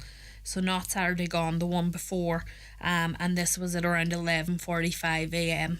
We're interested in receiving the dashcam footage anyone might have who was around that area between 11:30 and midday. You know, maybe this car was seen in the general area over that half hour or so. So a car was parked at that location and considerable damage was caused to it by another vehicle. Now, we believe it could possibly be a black Vauxhall with a partial registration number of 152DL. So we're currently gathering and viewing all CCTV available in relation to this incident. We'd also like to appeal to the driver of the car in question who left the scene after the damage has been caused. Look, we would prefer if they came to us rather than us having to come to them, or anyone who has any information to come to Gardaí in Letterkenny. Anyone that witnessed it, or again if there was dash cam or any footage there, and Letterkenny again can be contacted on 074 916 7100. Now I always find it a wee bit difficult following the dates once we cross over to a new month, and you've done very well in trying to help us with that. So if anyone wants to, a lot of these stories will be across our website as well. We'll play this back on our Facebook page, and of course it'll also be on the Garda Síochána Facebook page a little later on if you want to just double check those dates. Some people are good with it, but I'm brutal as soon as we cross over into a new month. Okay, lastly then, a theft of a bike in Letterkenny. Yeah, this is one we will be putting up on our Facebook page as well. So we recently received a report in relation to the theft of a racing bike from the side of a house on the Gortley Road in Letterkenny. The theft occurred in the early hours of Saturday gone there, between 5 past midnight and 9:30 a.m. This bike is blue and white in colour, and the make is Planet X. So we'll put the picture of a similar bike up on our page later, and we just want to appeal to anyone who has any information in relation to this theft or in relation to the current whereabouts of it to contact Gardaí in Letterkenny 074 916 7100. Yeah, those bikes can be very expensive, and it sounds like one of those to me, Claire. Again, it could be put up for sale. That's how people make money on these, so it's something to bear in mind if you see this bike for sale or any of the items we mentioned is stolen today. You know, it's a very good way of tracking down who has them. So yeah, for sure. All right, Garda Claire Rafferty, thank you very much as always. And just a reminder for you that if you missed anything there or you just want to recap, it'll be available for you on our Facebook page a little later on, and also it'll be linked on Garda Síochána's Facebook page. Okay, we'll be back with more in the 9 till noon show after the break. Watch the show live now on YouTube, Facebook and at highlandradio.com. At Permanent TSB, we know the value of being part of a community, helping local customers and businesses with all of their banking needs. That's why we're opening 25 new branches in towns across Ireland, and our team is looking forward to meeting you. Call in to our new branch at Ardaravan Square, Buncrana. We're Permanent TSB, and we're ready to welcome you today. Permanent TSB PLC is regulated by the Central Bank of Ireland. We all have that perfect spot.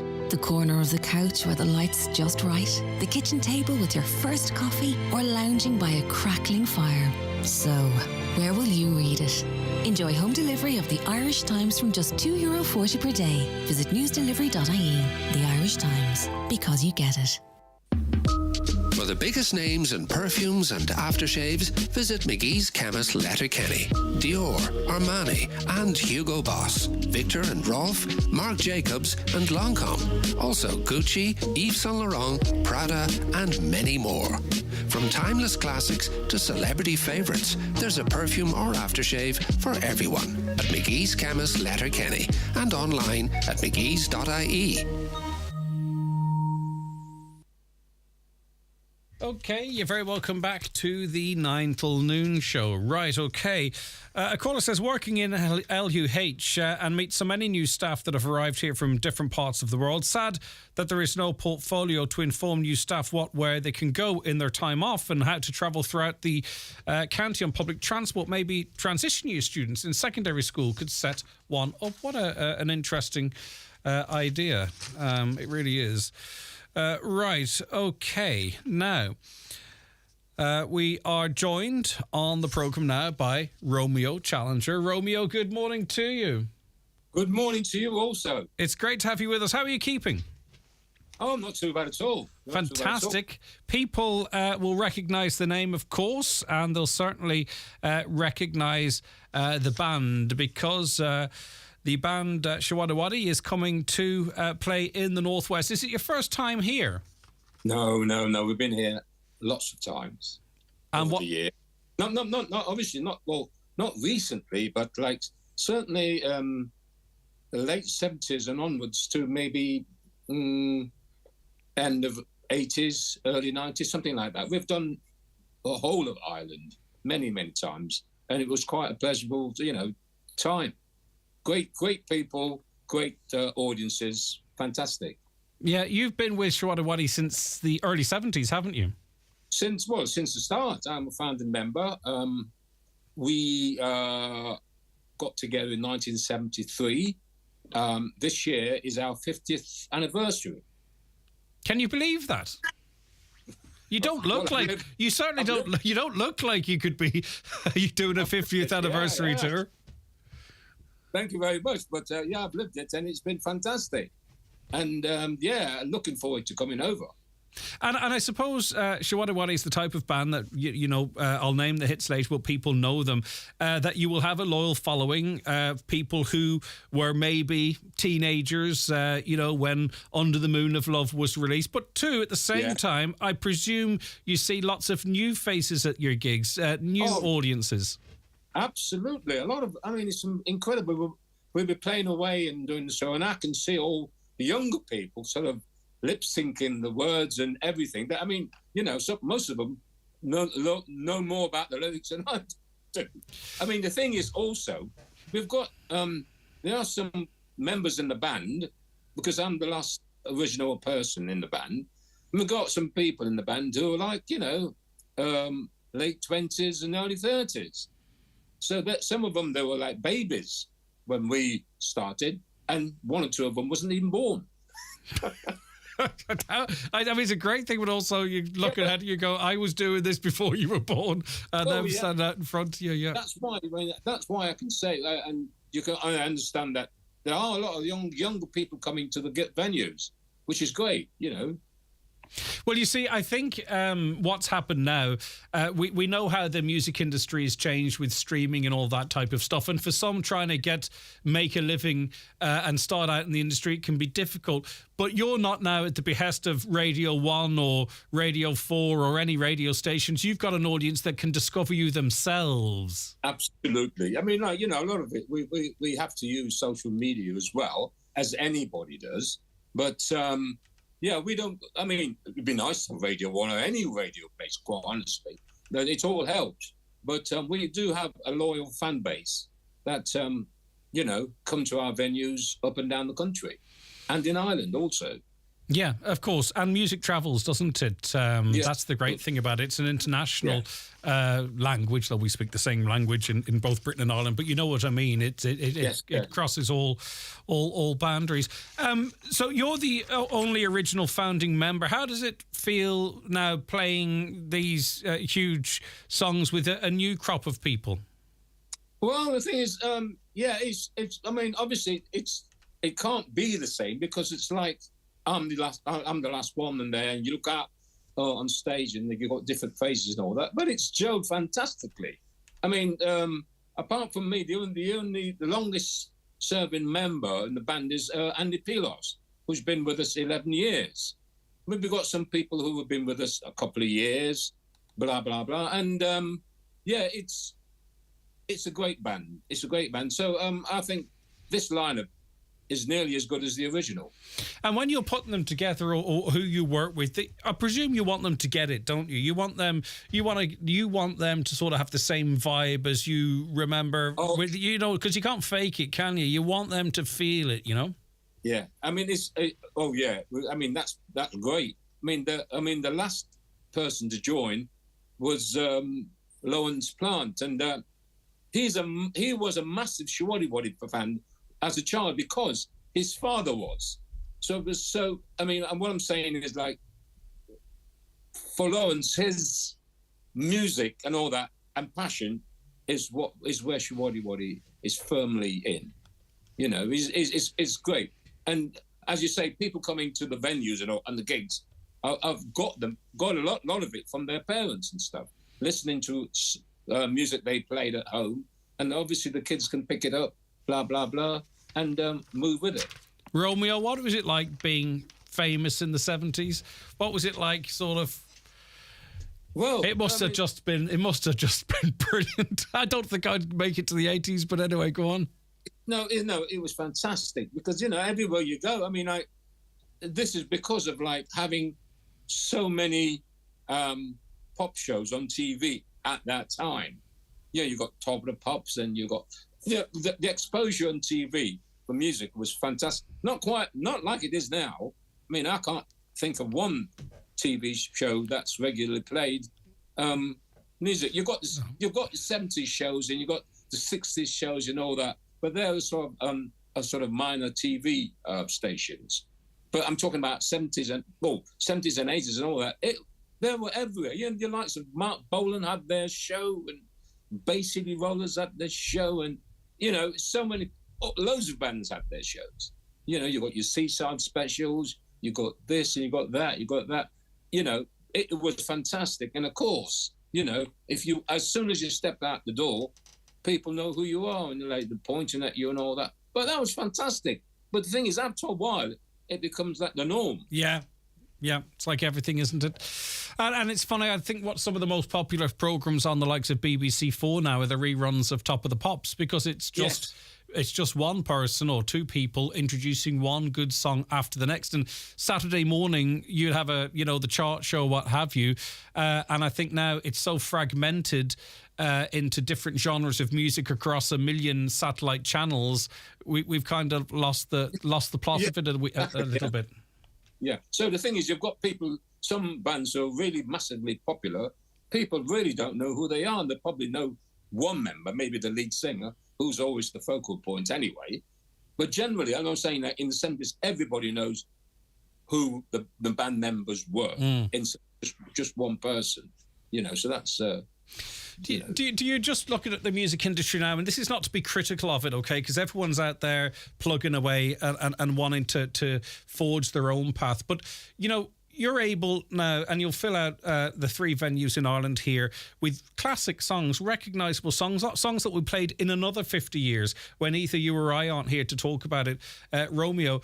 And you just look around at what's in the charts at the moment, much of it what I like, and I just wonder what a classic radio station in 30 years will be playing. I know there's some Adele in there and the Killers, and there's some stuff out there that will stand the test of time, but there's an awful lot of stuff that's got a very short cycle. But maybe that's always been the case, has it? Maybe I'm looking back with rose-tinted glasses.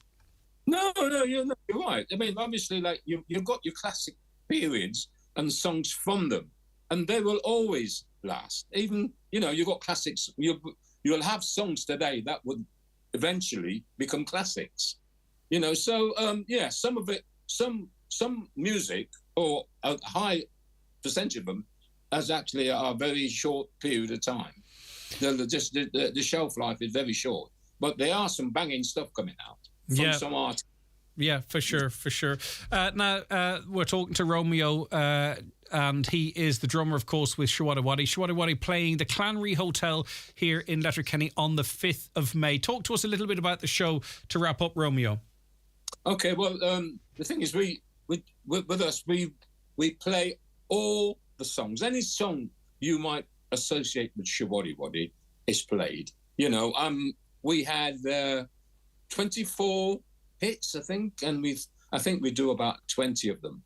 Hey Rock and Roll, You Got What It Takes, Angel Lies, When, every song you can think of we'll play. And of course, anybody coming, it would be lovely if you can sort of dress appropriately in 50s gear. Brilliant. If you so wish. Yes, that would be lovely, wouldn't it? Romeo, it's been an absolute pleasure speaking to you.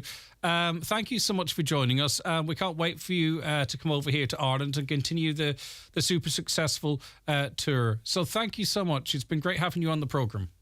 My pleasure. Thank you very much. Take care of yourself, Romeo. That's Romeo Challenger there. They're in the Clanry Hotel on the 5th of May. They are also playing the Town Hall Theatre Claremorris on the 6th and the Waterfront Hall in Belfast on the 7th of May.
that is Shawadi Wadi and Under the Moon of Love. Okay, let's move on and welcome Andy onto the show. Hi, Andy.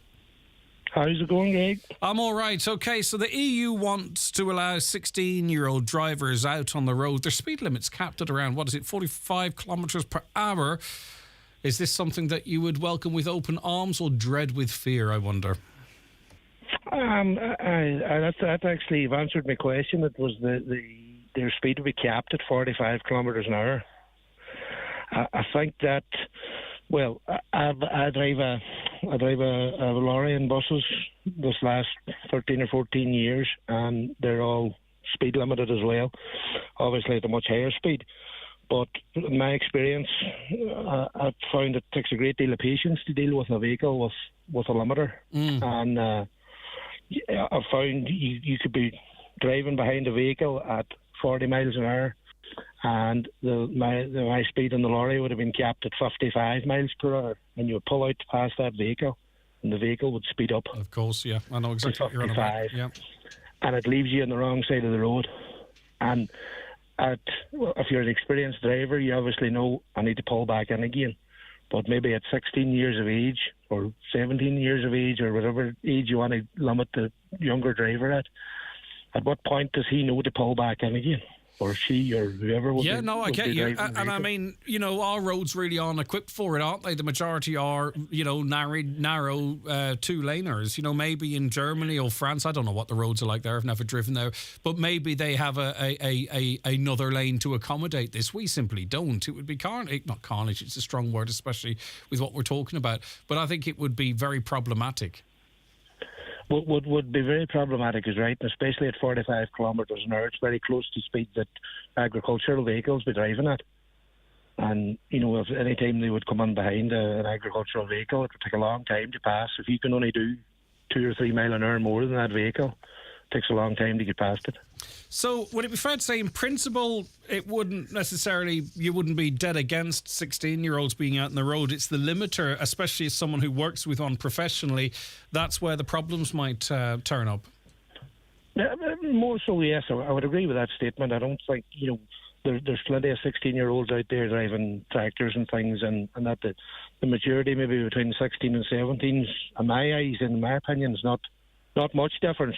I wouldn't have much of a problem with that statement, but the actual limiter on a vehicle would be my problem. Like, unless you're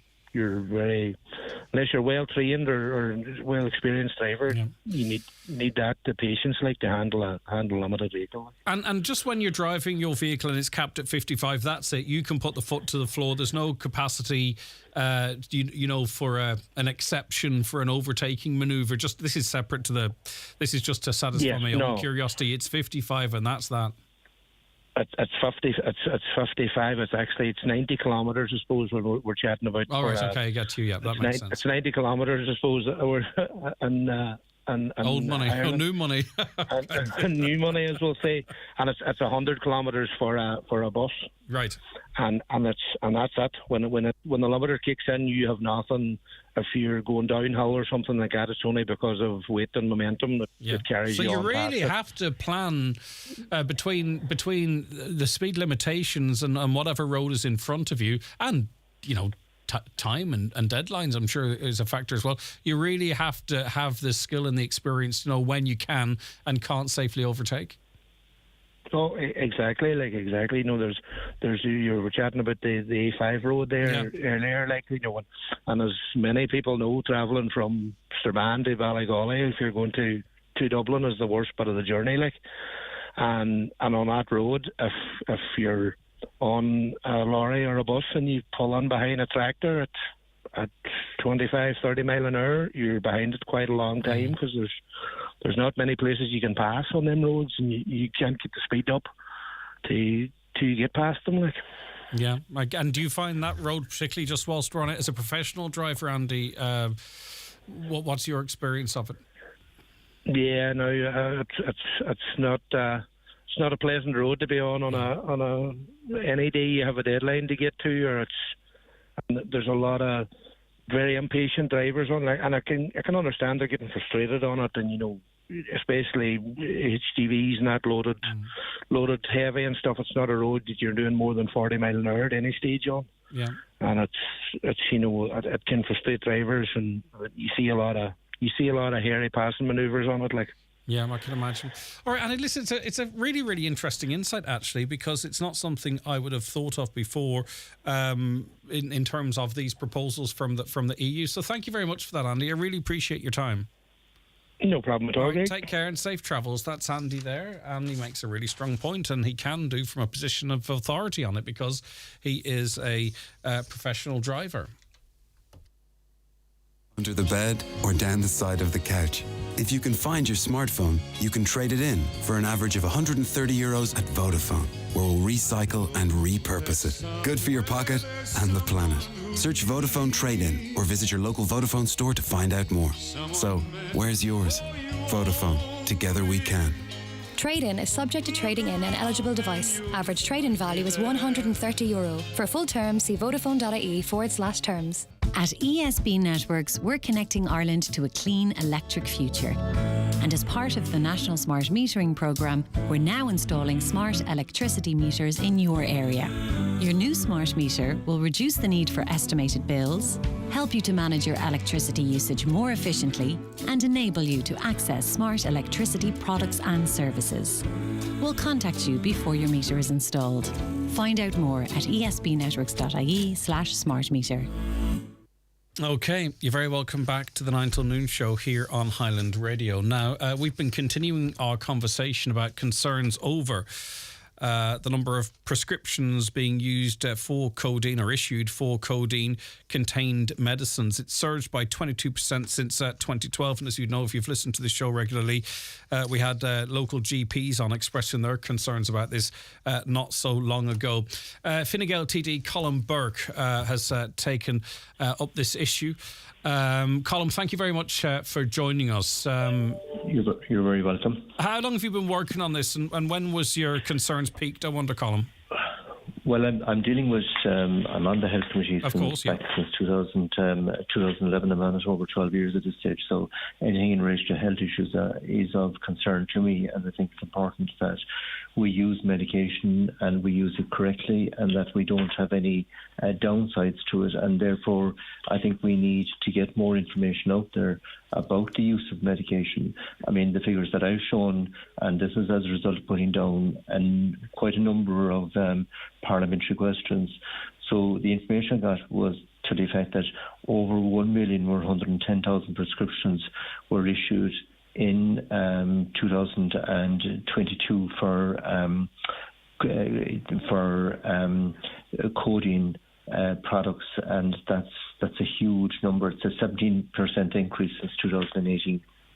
Now we're talking; these are strong painkillers. Yes. And these are all the painkillers we're talking about. So these are the number of prescriptions, but we don't have an overall figure in real terms because, there's nothing preventing someone saying from buying privately, etc. So, but this is in, the various schemes these are the figures from, people who would have got medication under the General Medical Services Scheme, the Drug Payment Scheme and the Long-Term Illness Scheme. That's where my figures are coming from, but it's not an overall figure in real terms. The overall figure is higher than this. So what are the dangers in I mean, obviously it's becoming dependent on these tablets, so pain may have eased, but do people feel an addiction to them? Yes, I think there is this problem that opiates, that people can become addicted to them and reliant on them, and that's not what the whole idea of medication was. It's about health, it's about the national drug strategy is about reducing harm, supporting recovery, and that's what this medication is for. And I think it's important that we don't have a situation where people become totally dependent on it, and I think it's important that that's it's important that we get that information out there. Yeah, and I don't want to it can also lead to health disorder as well if people become totally dependent on it. And I think it's important to highlight that issue as well. A lot of people are being given prescriptions for these, and I don't want to, and I don't think there's any benefit in it in sort of trying to blame or tribute blame to any particular group of individuals.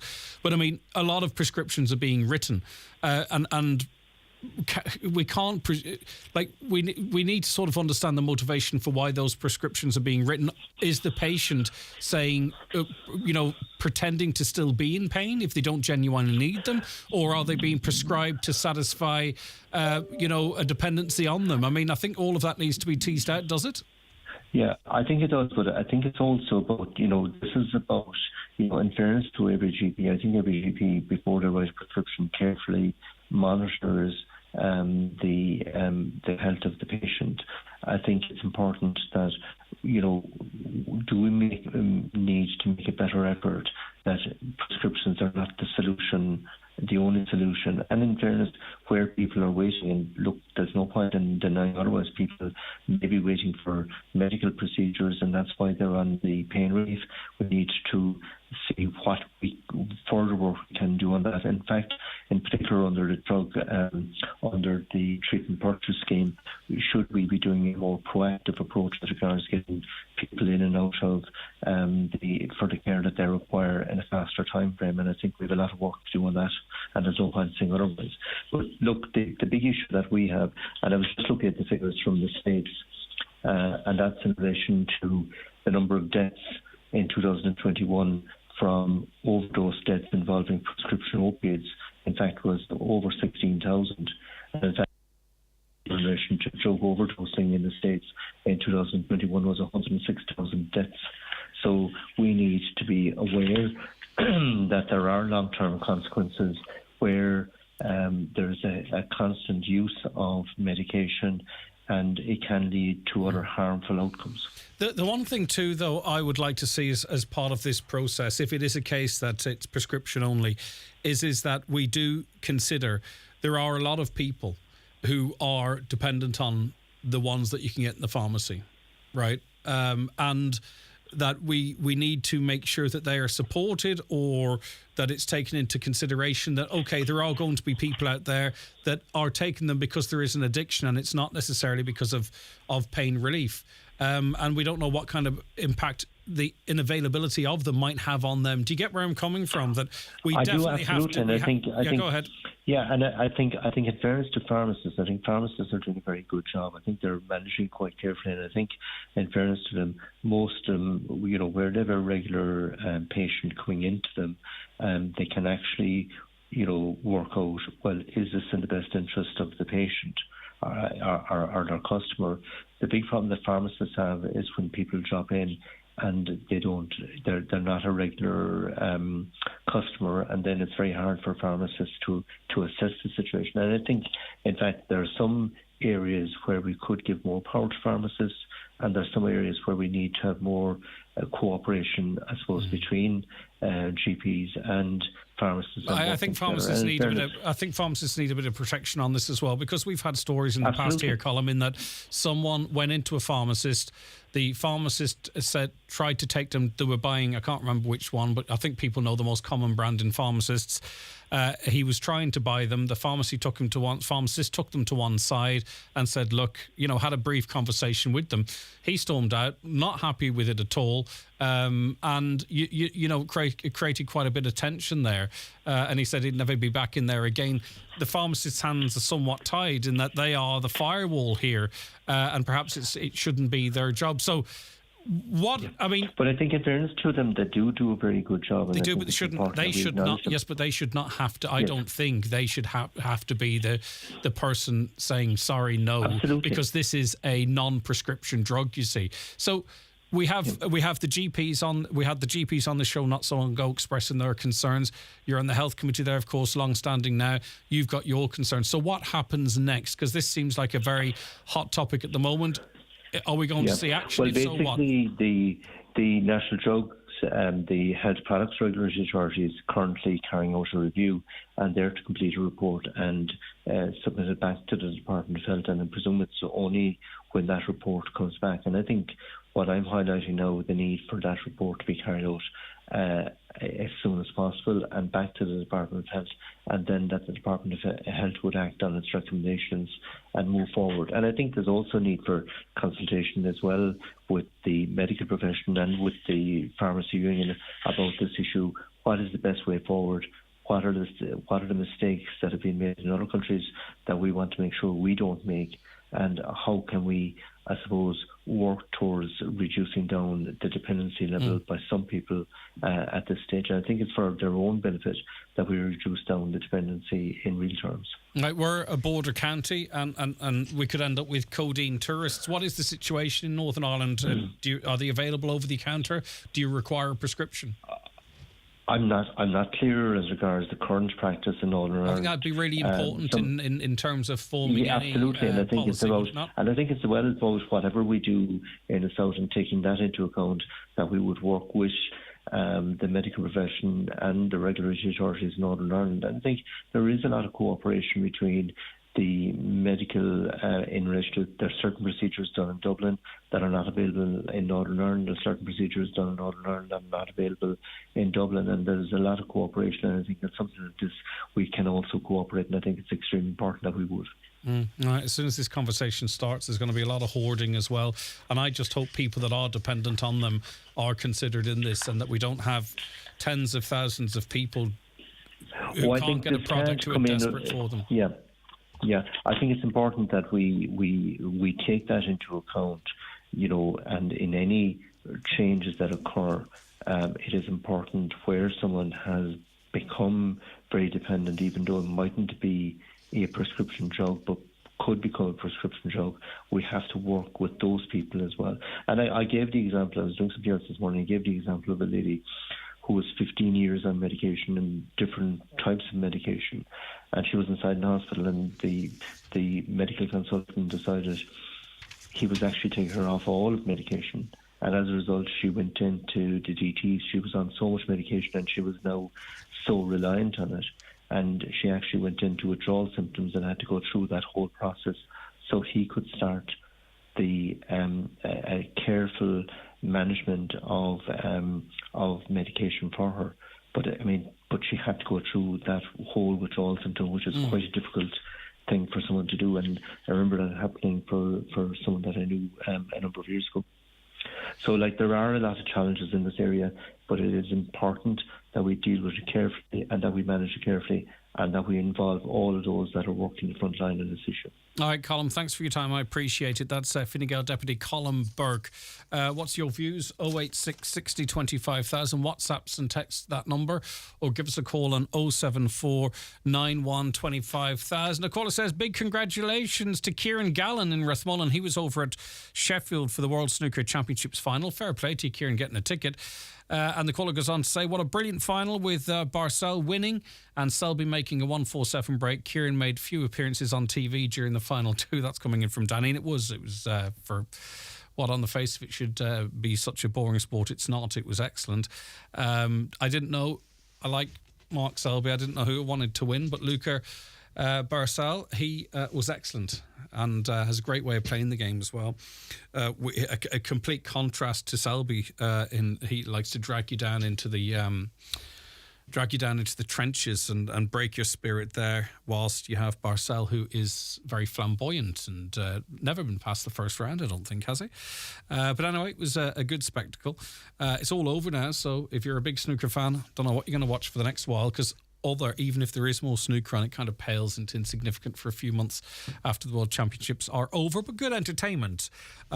History made in that Barcel, the first Belgian player ever to win, and also Selby making the first ever maximum break in a World Championship final, and his first, I believe, in Sheffield as well. If I'm not mistaken. I often am. I hope I'm not. A caller says, in relation to the location of the tourist office, they should have buses leaving from the cathedral taking people to the same tourist destinations every day, say at certain times at 12 p.m. and 2 p.m. That's all people want and need. Hopefully this would increase tourism in the area. It would just be a town the size of Letterkenny should have, even if it's not for profit, even if it doesn't work to begin with, just to people get used to it, it should have a network of buses going, electric buses as well, going all over the place. You know, maybe they'll be empty for 2 or 3 years until such time as people's attitudes change or people can trust the service a little bit. It's a town of the size that definitely warrants something like that, and a bus should go past the tourist office and into the town, you know, a couple of times an hour. The fishermen working the seas off Ireland bring us a real bounty every day. Like Irish crab meat, low in fat and brim full of protein, omega-3 and essential vitamins and minerals. For lunch or dinner, Irish crab meat is a delicious shellfish you can buy cooked and ready to go in your supermarket or fishmongers. For great recipes online, like crab pasta with cherry tomatoes and basil, visit boardbia.ie/crab and make everyday meals amazing. Transform your garage with an electric roller garage door from Garola. It's time to modernise with a fully fitted roller door from just €997. With 21 colours to choose from, we'll even take your old garage door away. Book your free survey today. Call 1800 827 515 or visit garola.ie. Not sure where to start with your smart meter? Sign up to a Home Electric Plus smart meter price plan from Electric Ireland to see how much energy your appliances are actually using. Track your usage monthly, daily or even hourly and get tips and advice on how to use less. It's a smart start to controlling your energy usage. To sign up, search Electric Ireland Home Electric Plus. Smart meter and online account required. Features available after 4 months. T's and C's apply. See electricireland.ie.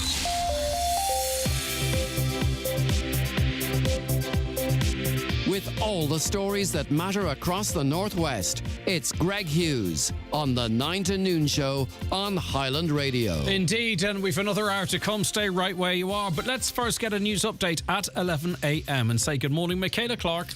Thanks, Greg. Good morning. The amount of medical negligence compensation payouts within the Sealta Healthcare Group trebled last year. According to figures from the State Claims Agency, compensation claims cost Sealta €76.3 million in 2022. That's up from €25.2 million the previous year. A village plan is being prepared for the Creeslaw community following the tragic death of 10 people last year. A number of public consultations are taking place in the coming days and weeks, which will outline opportunities for project development, village renewal, regeneration and healing. Motorists travelling in the Bridgend area on Tuesday evening last are being asked to make their dashcam footage available to Gardaí following a crash at Manorstown Crossroads. At around 7:30, a car described as small and black in colour travelling from Burt failed to yield at the crossroads and subsequently collided with an oncoming car. The vehicle did not remain at the scene. Meanwhile, a car was considerably damaged in a hit and run in Letterkenny on Saturday, April the 22nd. Gardaí are appealing to the driver of a black Vauxhall with a partial registration of 152DL, believed to be involved in the incident, to come forward. Gardaí are appealing for information after a car stolen from Milford was discovered in the Strabane area. A house in Grey Rocks was entered through an unlocked door between 6:40am and 9:30am on Thursday last, and the keys of a black Audi A6 stolen from a hall table. It's expected about 1 in 10 council house tenants will be eligible for the Rent a Room scheme. The government is extending the programme to allow local authority tenants to let a free bedroom for up to €14,000 annually, tax-free. A sum of cash has been stolen from a vacant house in Killybegs. The front door of the property at Meanglacarry was forced open between Thursday, April the 20th and Wednesday last. The kitchen window of the house was smashed and a small amount of cash taken. And investigations are continuing after a property in Carndonagh was targeted by thieves on 2 separate occasions. At some time between 10pm on Sunday, April the 23rd and 4pm on Monday, April the 24th, a quantity of copper wire and lead was stolen from outside the property in Churchland Quarters. Meanwhile, on Tuesday last, between 12:30 and 3:30, a number of tools and a power washer were stolen from a shed. Those are the latest headlines. We'll be back with an update again at 12 noon. OK, Michaela, thank you very much indeed.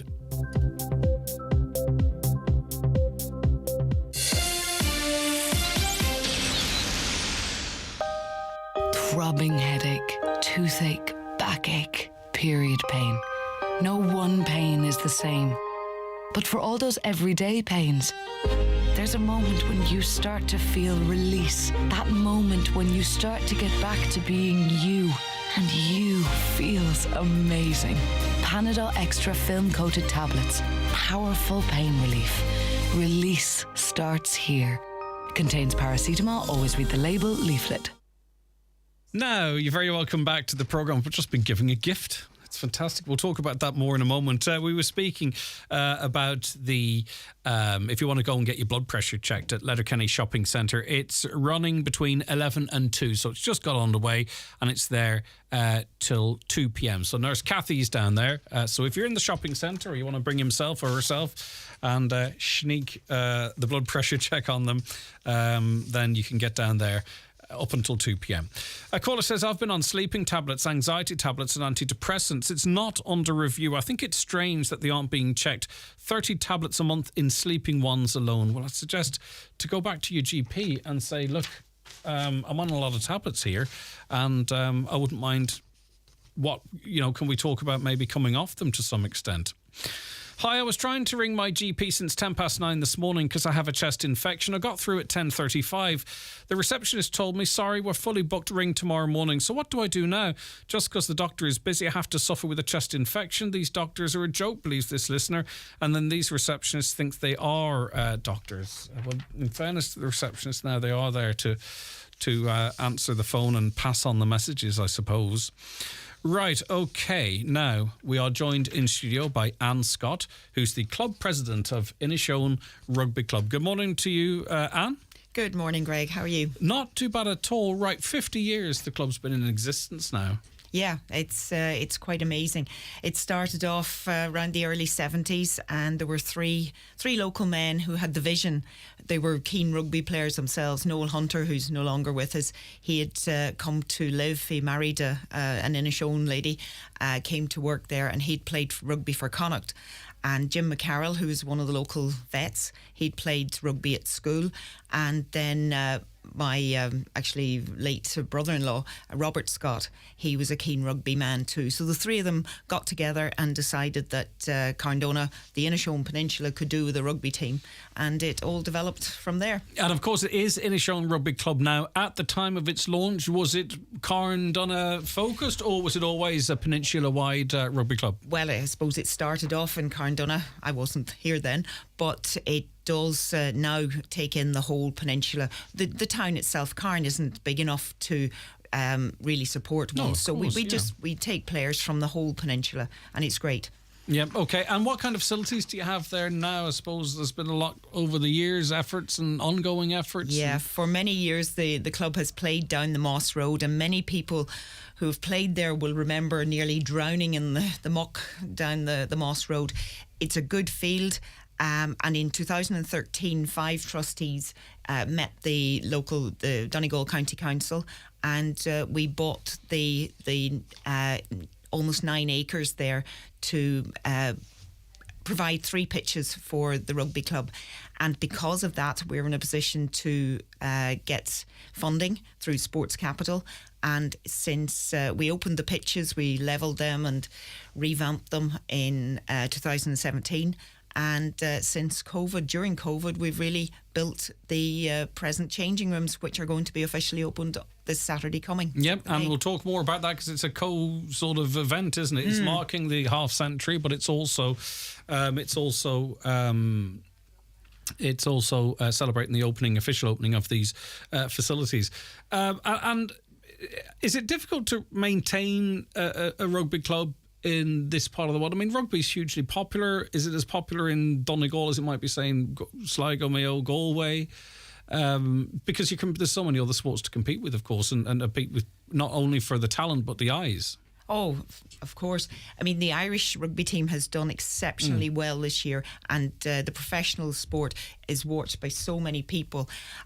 Ulster are doing pretty well this minute as well, and that obviously filters down. And our own local team has done very well. They 2 Saturdays ago they won the Provincial Northwest League, and that was a huge achievement for our lads. Rugby is growing.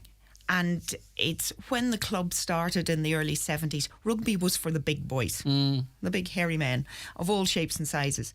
But then mini rugby was introduced, and then one former teacher in Carndona Community School, PJ McGarry, introduced rugby to the community school, and that was a huge boost because the club used to depend on new guards, new doctors, new vets, teachers coming in, and the average age of the team got 1 year older every year.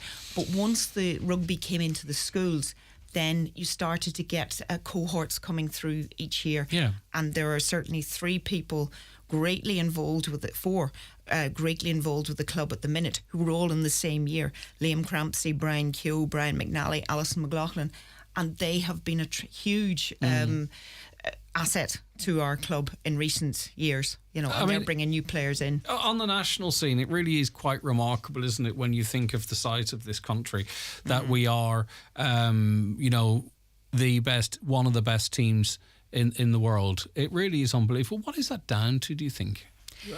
Passion, I think, and Ireland loves sport. Yeah. No matter whether it's boxing, Gaelic, rugby, rowing, so many athletics, gymnastics. There's so many sports that have really taken people's interest and caught their interest. But rugby is, at our level, at grassroots level, it is a sport for all shapes and sizes. And our coaches at underage level have been fantastic. No players left on the side. If you're going to a game, everybody gets to play. The result really doesn't matter. And as I said, at mini level, the referees all seem to have Alzheimer's because it's always a draw. The youngsters are so competitive, but it's important to get everybody involved, and it's very much a team effort. You can have very good players, but unless the forwards win the ball, the backs can't score. So it is a team effort, and that's where everybody has to be involved. So whilst you may not actually kick the penalties or score the tries, but if you can win a ball in a ruck so that it goes out to the backs, then you've done your job. It has to be a team effort, and that's where it's so good. And the girls are getting so involved in it now. There's actually one of our under-18s players, she's going up on a training session with the Ulster set up, Erin McConalogue this evening, so we wish her all the best. I think just there's some moves in terms of professionalising the sport if they'll take up the contracts, if they're attractive enough, but we've judging by some recent results, we've got a lot of work to with our women's team. So the more talent we have coming through, the better. So it's been about, the last 50 years has been about milestones and firsts and what have you. And that's what's happening this coming Saturday as well. It's the first time a interprovincial fixture has ever taken place in Donegal, or at least the first Donegal club to ever host one. As far as we know, yeah.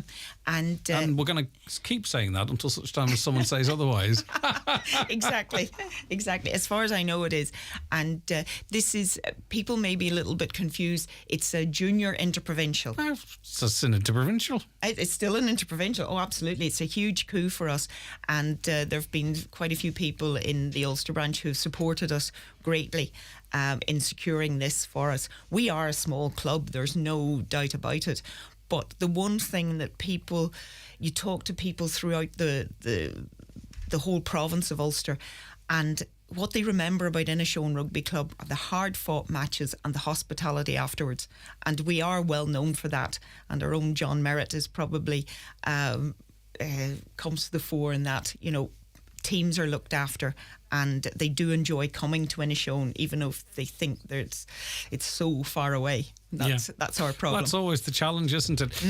Right, so it sounds to me like it's going to be a fun day in that there's the doors open, gates open at 1:30. There's some pre-match entertainment, then the match itself starts at 2:30. That's kick-off. Under 16s are for free, and entrance is €5 per adult. So even if you've maybe you've watched it on the telly but never gone to see a high-level game up close and personal, why not?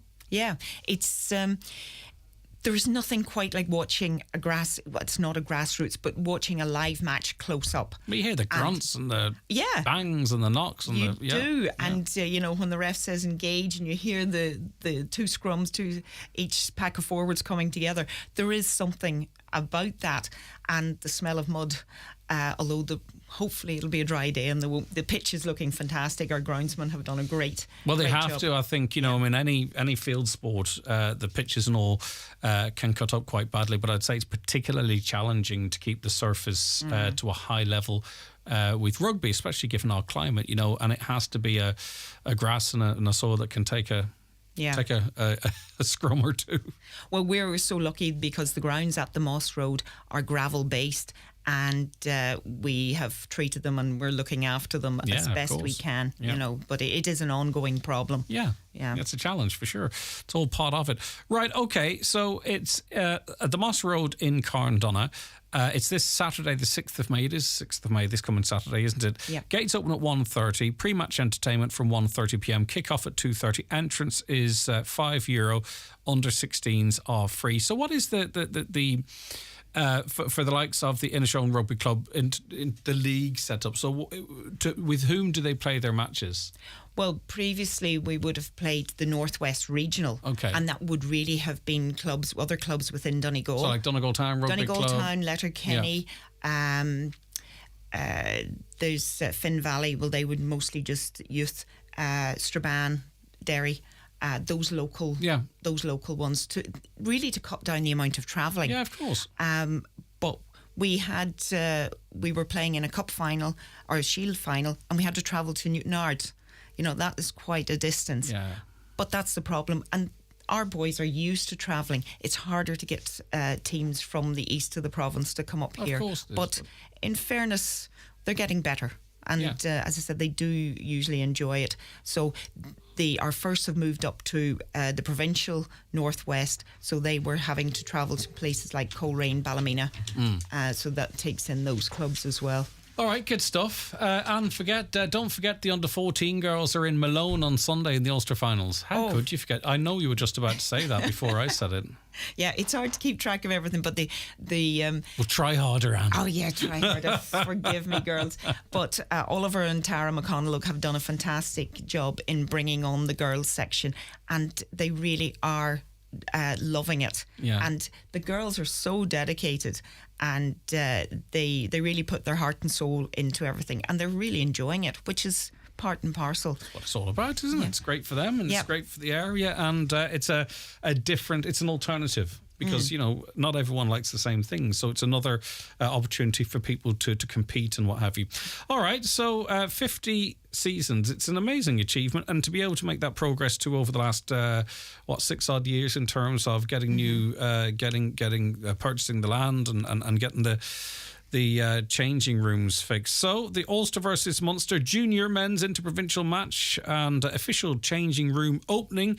It's this Saturday, the 6th of May 2023, of course, and it's at the IRFC Moss Road, Carndonagh.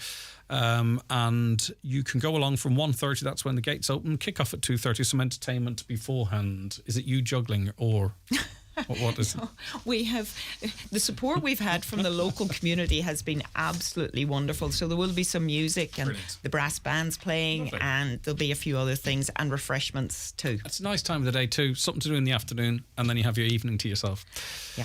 All right, listen, lovely of you to call down to us, Anne. Continued success. Here's to another 50 years, and I'm sure, I hope Saturday's well attended. I'm sure it will be well attended. We just pray for a dry day. And it'll be well, I can't guarantee that. But we can certainly guarantee enthusiastic teams competing. All right, Anne Scott, Club President of the Inishowen Rugby Club, thank you so much for joining us. Thank you. The county's #1 talk show, the 9 till noon show on Highland Radio. Attention all pet lovers and owners. Gary's Pet World Letterkenny is open 7 days per week, offering the very best value on all pet foods, accessories, grooming and care products. Call in and let our staff help you spoil your pet today. You will be amazed by the range of product for all pets, with exceptional value on all leading brands. Alternatively, you can browse and buy online at petworld.ie and we will deliver to your home. Shrink your bill at Dunnes Stores with 20% off wine and champagne. Mix and match 4 for €5 on your favourite treats like Cadbury Curly Whirly 5-packs, 7-Up 2 litres and O'Donnell's Crisps. And pop a can of Pringles, now half price. Then save at the till with our 5 of 25 grocery vouchers. Dunnes Stores, always better value. Terms and conditions apply. Voucher can be used in the next in-store grocery shop of €25 or more. Voucher excludes alcohol. Please drink sensibly.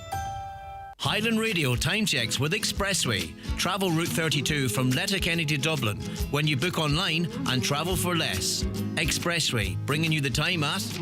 18 minutes past 11. You're very welcome back to the 9 till noon show. How's your Tuesday going? Don't forget, get in touch with us. 086 60 25,000. That's the WhatsApp and text. Or give us a call on 07491 25,000. A further reminder for you, by the way, if you maybe you're unavailable to listen between 9 and 10 or 10 and 11 or whatever it might be, that you can always podcast the show. It's available for you broken down into the 3 hours on our website, highlandradio.com, in the playback section. Catch up, I can't remember what it's called, but anyway, it is there for you to listen when you want to, or you can re-watch the show as well by going on to YouTube, Highland Radio Ireland, or across our Facebook pages. And of course, today is, and I can't remember the exact name of it, what the actual day's called, but it's to raise awareness for people who are deaf or hard of hearing. And the reason we initially started, or I wanted to initially start streaming the show on the internet so you could watch, was also because it comes with subtitles.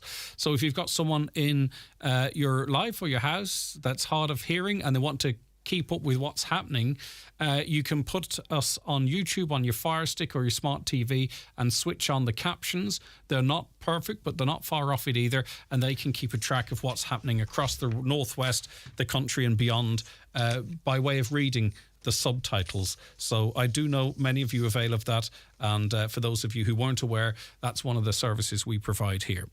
Right, the Minister of State for the Office of Public Works, Patrick O'Donovan, is on the programme now. Good morning to you, Minister. Thanks for taking the call today.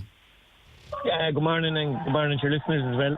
Right, we're speaking to you to help let people know about new flood relief schemes being announced for Donegal Town and Letterkenny. What's happening?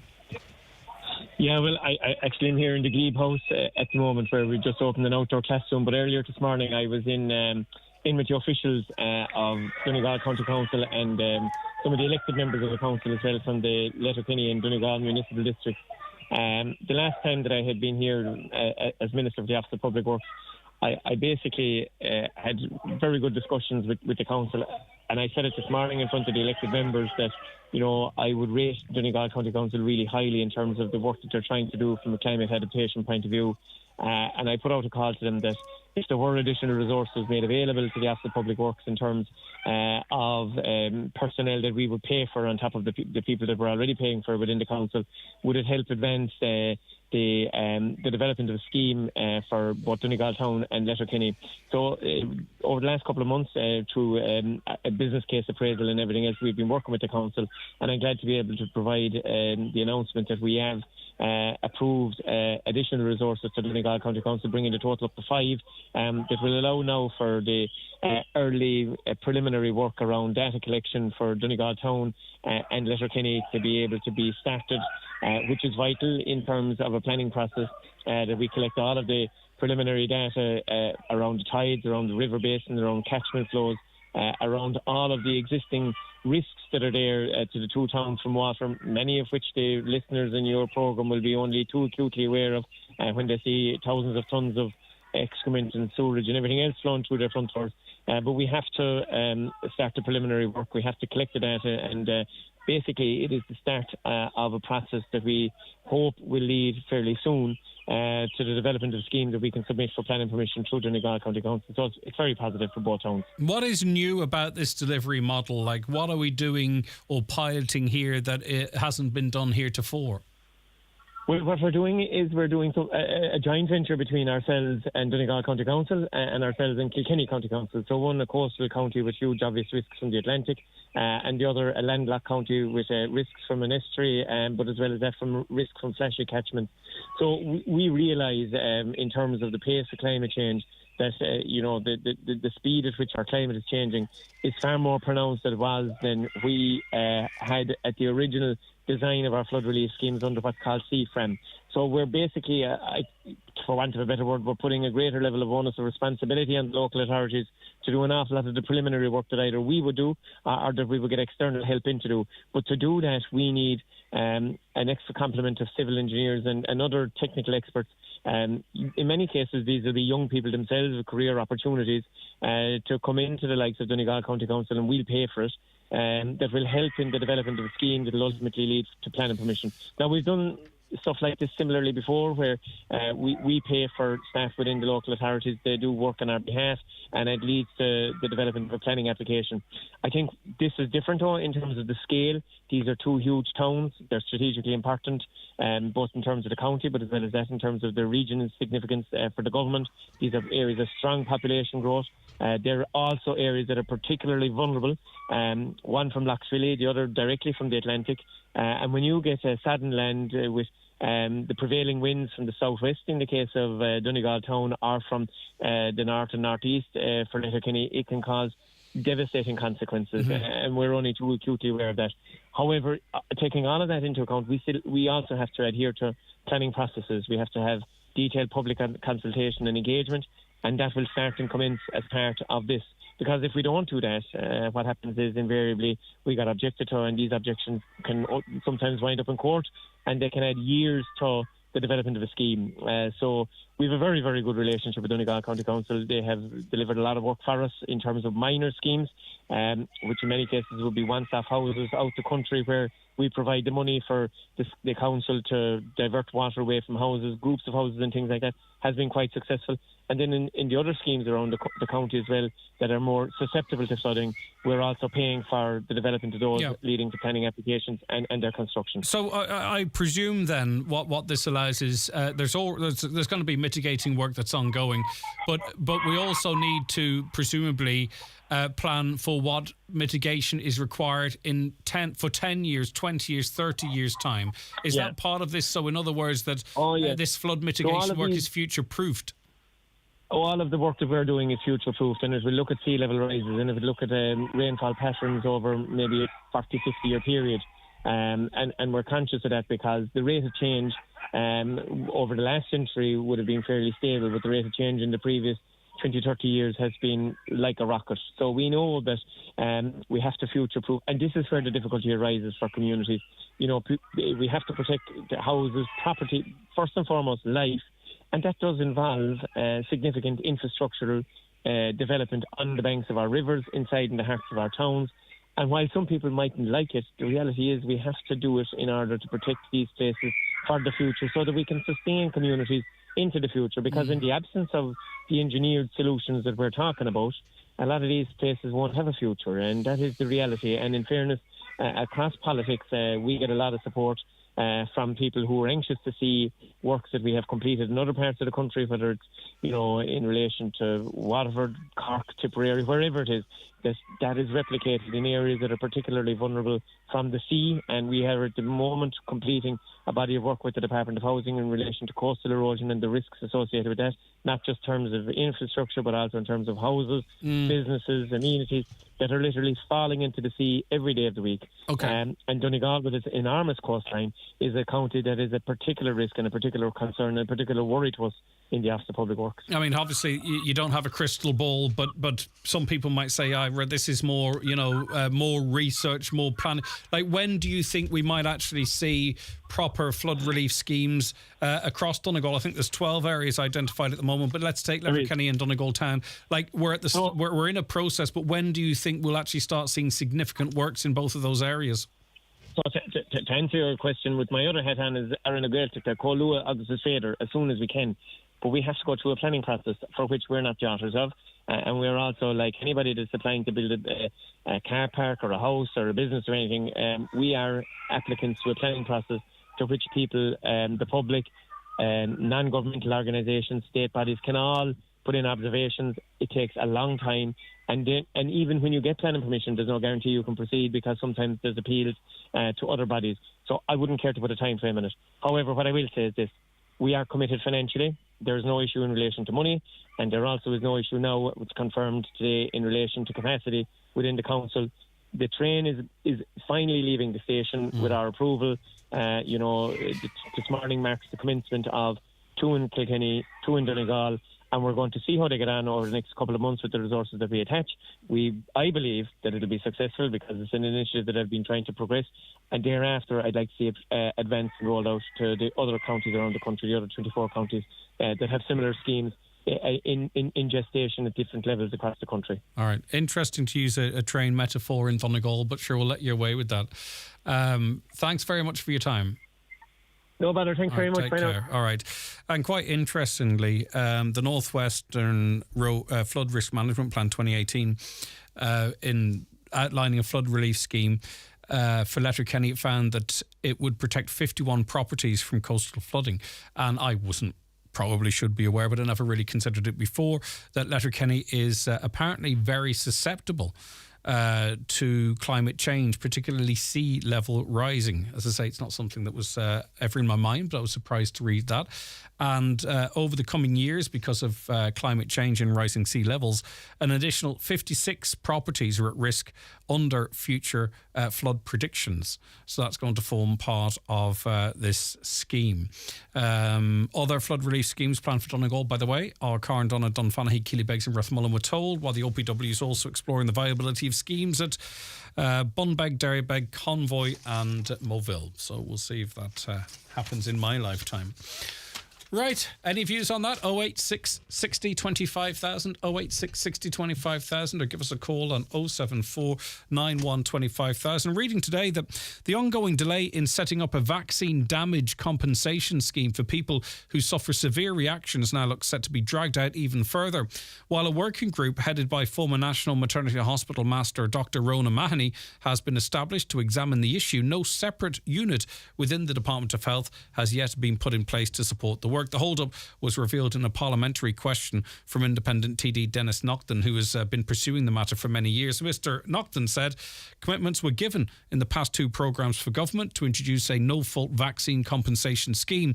This was again promised by the former Taoiseach, Micheál Martin, in advance of the introduction of the COVID vaccination programme. My engagement on this issue with various ministers for health has been ongoing, he says, for the past 250 months or more than 2 decades. How many children have to be dragged through the courts to get the expert support they need as a result of being damaged by a state-supported vaccination programme before we will see any action, he asked there. And, certainly something that needs to be moved forward. Right, let's take a short break. Back in a moment. Watch the show live now on YouTube, Facebook and at highlandradio.com. They say knowledge is power, so the more you know about your personal finances, the more power you'll have over them. Now, all the knowledge and power you need is right at your fingertips with the CCPC Money Hub. Free, impartial and comprehensive information, calculators and tools to help you learn more and take full control of your personal finances. Get to know the CCPC Money Hub at ccpc.ie/money. From the Competition and Consumer Protection Commission. Brian Murray from Fair City here. I'm one of the 64,000 people living with dementia in Ireland. Alzheimer's T-Day takes place Thursday, May the 4th. Register today at tday.ie. Crawford Tiles and More Castlefin. Sale of the century. Massive yard and marquee sale starts Thursday the 4th of May to Monday the 8th of May. Vanity units, toilets, shower cubicles, trays, taps and much more. 60 by 60 rectified porcelain tiles starting from €12.99 a square yard. Wood floor effect tiles from $12.99 a square yard. Job lots available. 15% off all tiles in store for the weekend sale only. Cash and carry only. Take away on the day. That's Crawford Tiles Castlefin. Big yard sale the 4th to the 8th of May. 914342. Now, Deputy Padraig McLaughlin has called on the Taoiseach to back up his positive words about reinstating the Derry to Dublin Airlink and the upgrade of the A5 with concrete action. Good morning to you, Deputy McLaughlin. Thank you so much for joining us. Good morning, Greg. Before we talk about the air route, we were talking earlier on about a meeting taking place in Omagh next Saturday with a view to, getting public support to progress the A5. We know how badly it is needed for a number of reasons, primarily for safety reasons.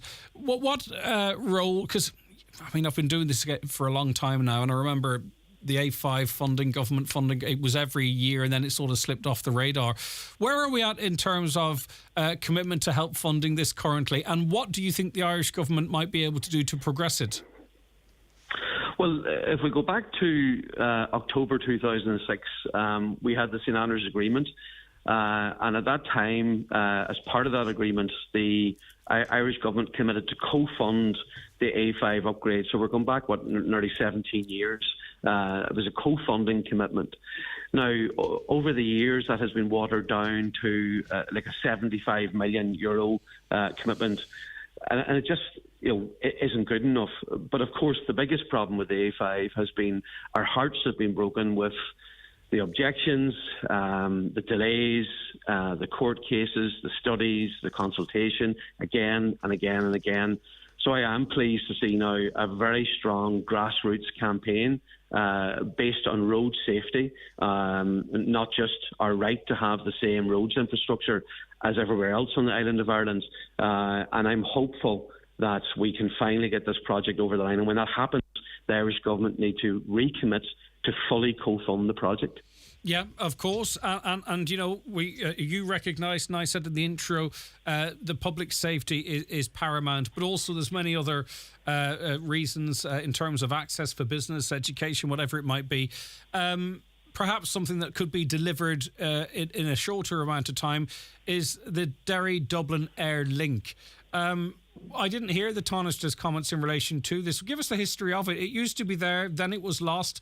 Was it availed of? Is there a business model for it to be returned? But I presume, obviously, with subvention. Yeah, I mean, if you look at the City Derry Airport, 40% of the passengers that use that airport every year are from Donegal. So what you have, I suppose, is in the eastern half of Donegal and the Showan, Finn Valley, going into Letterkenny, would use Derry Airport to access, I suppose it'd be flights to England, Scotland and some European destinations. But the Derry to Dublin Airlink was in place about 12 years ago. It was a public service obligation funded by the Irish government, and it was removed. So we've been without it all of that time. Now, in recent times, the airport have been putting together reports.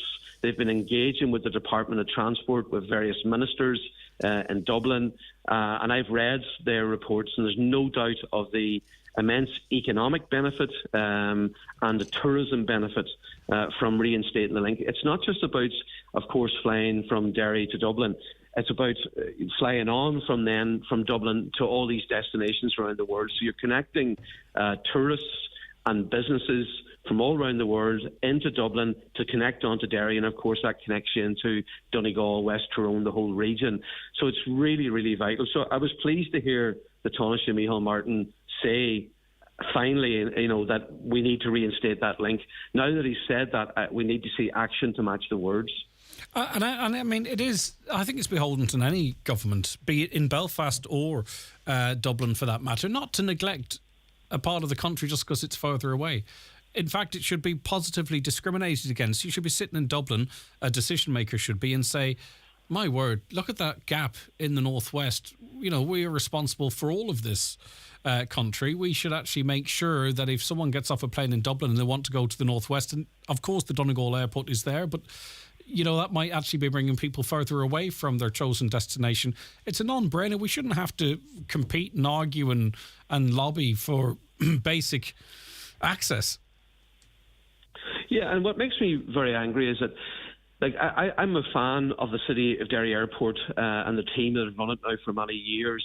And, recently they have had really good news in that the link to London is no longer to London Stansted, but it's to London Heathrow, which is one of the major airports in the world with huge connections around the world. So that's a real good news story for the Northwest. But it really is unacceptable that, you've had Stormont and Derry City and Strabane District Council, the ratepayers of that council, have put huge money into the airport in the absence of Irish government funding, even though 40% of the passengers are from Donegal. So it's deeply unfair that the Irish government have not put any money into that airport now for over a decade. It is strategically very important to our region. And, especially, you get the map of Ireland out, and when you look at the map of Ireland, you look at the rail links, you look at the electricity infrastructure, you look at the motorways, you look at the air links, in every capacity, rail, roads, air. Donegal in the northwest has been utterly neglected by both British and Irish governments. And now's the time, I welcome the Taoiseach's words, but we need concrete action. There's surplus of money in our budget. There's a surplus of money in the Exchequer. They need shovel-ready projects. Derry City to Dublin Airlink could be done at a click of a finger within the next month if they wanted to, and it needs to happen. A quick word with you.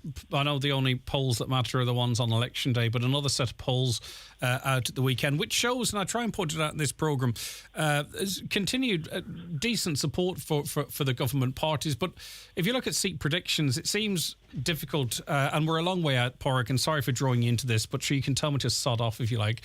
But it seems that the way things are panning out, if Sinn Féin are to be next in government, and that's what everyone seems to be talking about, that you are going to have to coalesce with a Fianna Fáil or Fine Gael, most likely the former. Do you be discussing that at this time? Because if you look at the numbers, it seems the only way realistically the numbers work.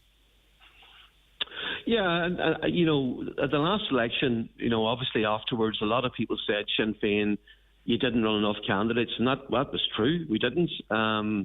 We obviously looked at the 2019 local elections, which were disappointing for Sinn Féin across. Apart from Donegal, they were actually very good in Donegal, but down the country very bad.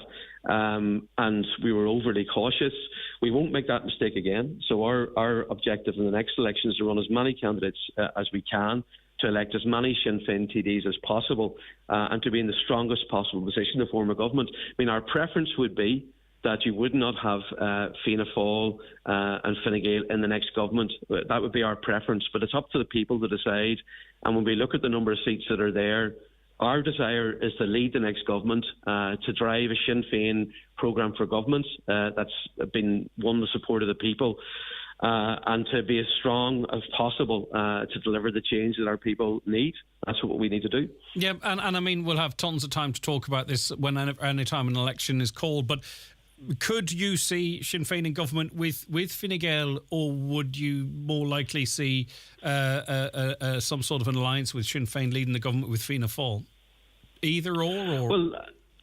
Well, my preference, and it's a preference I know of all of the Sinn Féin leadership, is that we would not be in coalition with either of those parties. We think that they've had, control of the state now for 100 years between them. They're now in government together.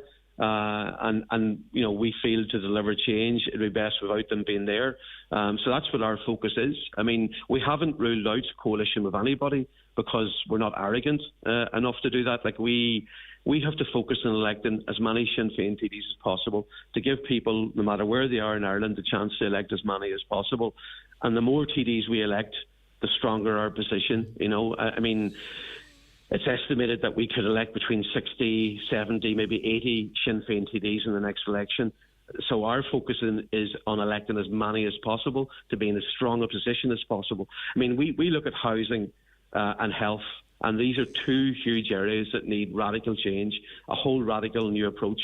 And I think the more Sinn Féin TDs we elect, the stronger we are to do that. And finally, has the strategy in Donegal been determined yet? Obviously, 3 the last time was a bridge too far, and maybe even backfired to some extent in terms of getting the 2 elected. Is the strategy, do you think, or can you say at this point, if it's going to be 3? And if it is, which I'm sure it is, in terms of candidate selection, how's that process going? Yeah, I mean, if Donegal remains a 5-seater, and I think by the way, it would be very, very unfair if Donegal remained a 5-seater, when the Commission completes its work in August of this year, then we will run 3 candidates. We haven't selected the 3rd candidate yet, but we will run 3 candidates. And if Donegal becomes 2 3-seaters, which I think would be the fairest outcome for the people of Donegal, Donegal North East and Donegal South West reinstated, we would run 2 candidates in each constituency. So that's where we're at. And we obviously need to wait to see what the outcome of the Commission is in August. And then after that, we will then move towards selecting the candidates required that our people need. All right, listen, thanks for all of that. I appreciate your time. That's Sinn Féin Party Whip and spokesperson on the Marine and Deputy Padraig McLaughlin. OK, back with more shortly. Do you suffer from high cholesterol, menopause symptoms, digestive issues, anxiety, aches and pains, or a lack of energy?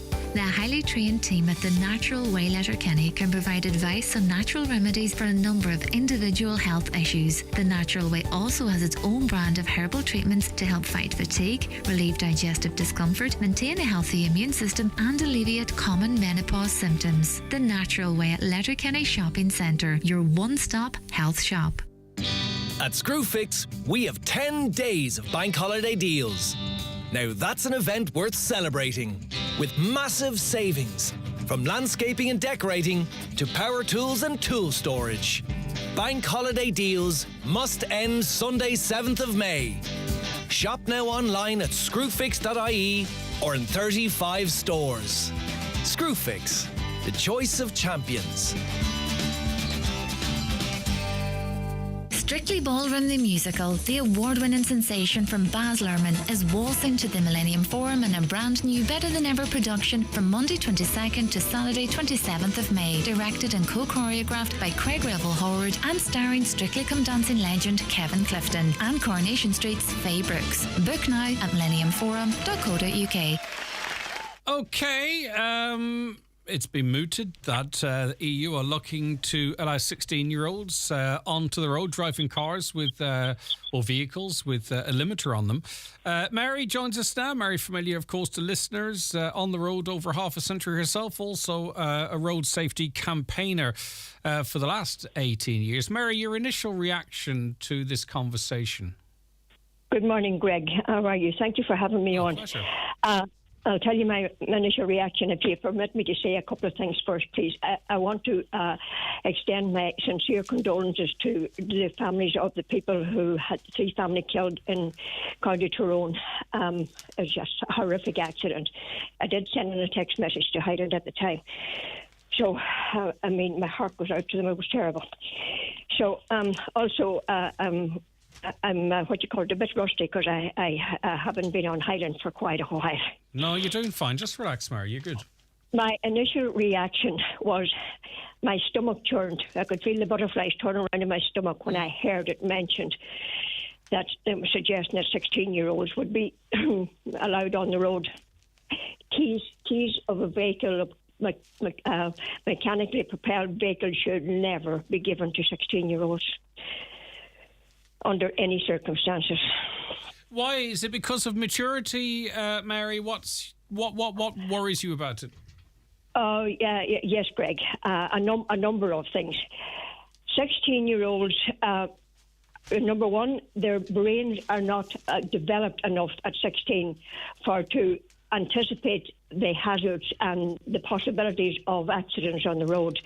I mean, it's a known fact from experts, Greg, that now, before the daggers get out, you know that I started my campaign because of my love and concern for young people after horrific tragedies and the shown of young people. So, and I did it for 18 years, unaided and unfunded and unpaid. So it was love and respect and care for young people. I have the greatest respect for young people, unbelievable respect for young people. But you have to consider they're highly intelligent in school, way beyond our intelligence in school. But getting behind the wheel of a mechanically propelled vehicle, and today, especially on today's roads, is a totally different scenario altogether. It's a known fact from experts that brains of, especially boys, are 3 years behind girls in the development of their brains. Yes. And apart from that, young people don't have the experience I know you say that if they don't get out on the road, where are they going to get the experience?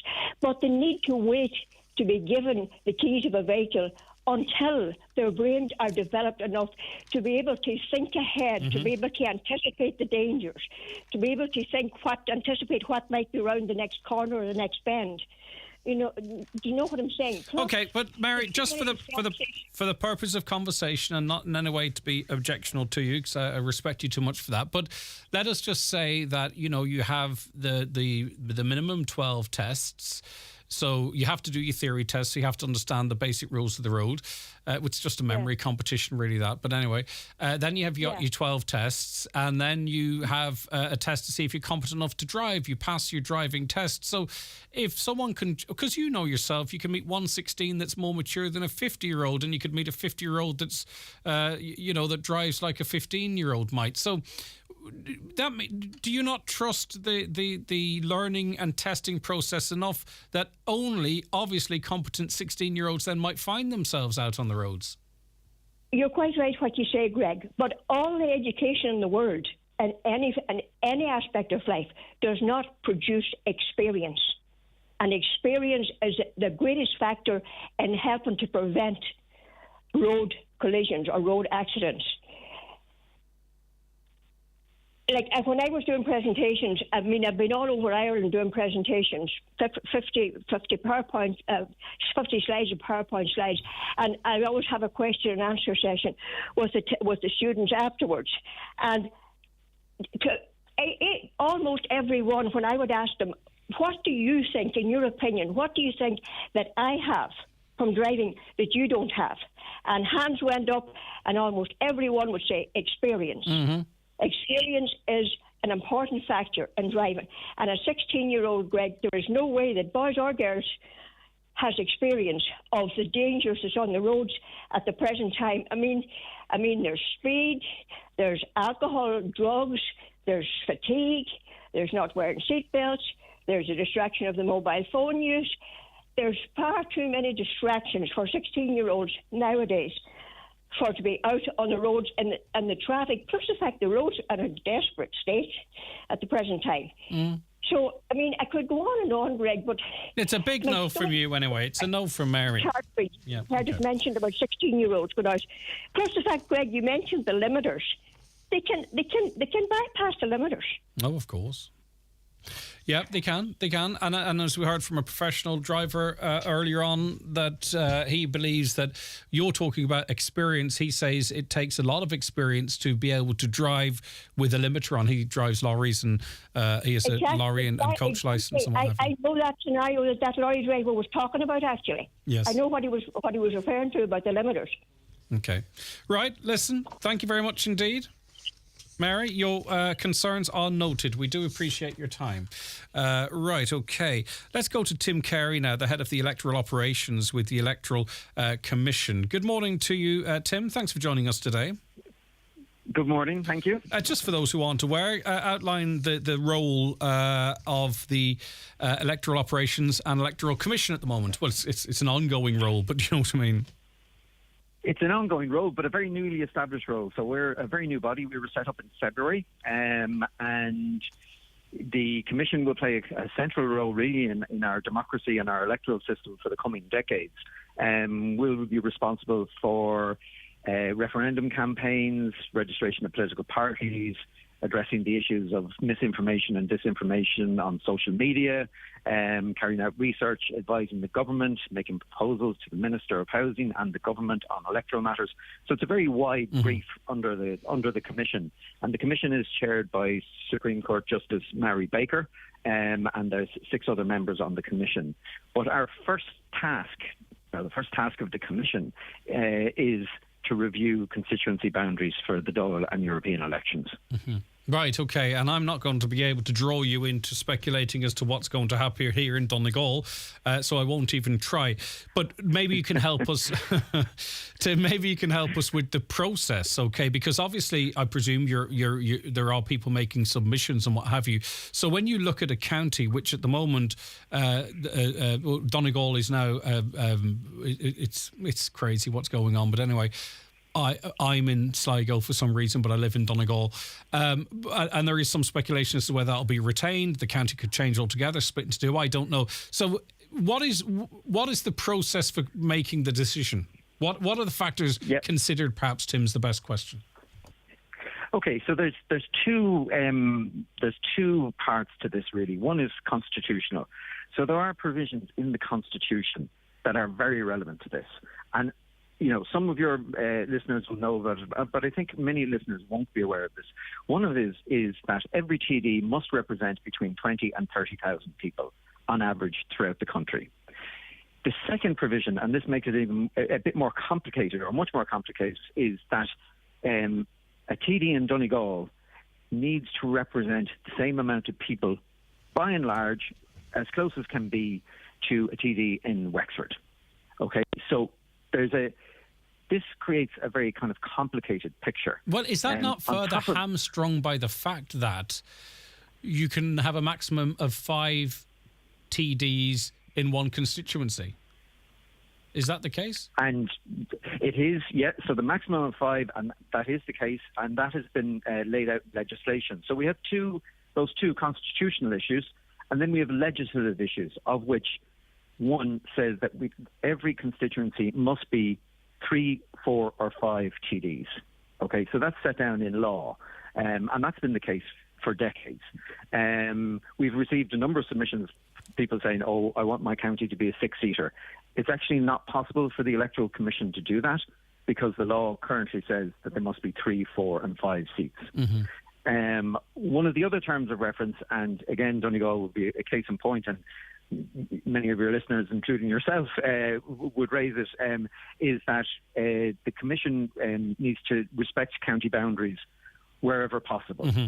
Now, given that it's 20 to 30,000 TDs across the country and equality of representation and 3, 4, or 5 seat constituencies, that is obviously not always going to be possible. It's inevitable that county boundaries will be breached. Mm-hmm. Now, the Commission, in its deliberations, will be seeking to fix problems as opposed to. But how nuanced can that be, Tim? Because listen, North Leitrim, right, mm-hmm. or South Roscommon or wherever, I get it. Half the county, it makes sense. But say, for instance, in Donegal, and this could, I'm not asking you to adjudicate on this because I know you can't, and it wouldn't be fair.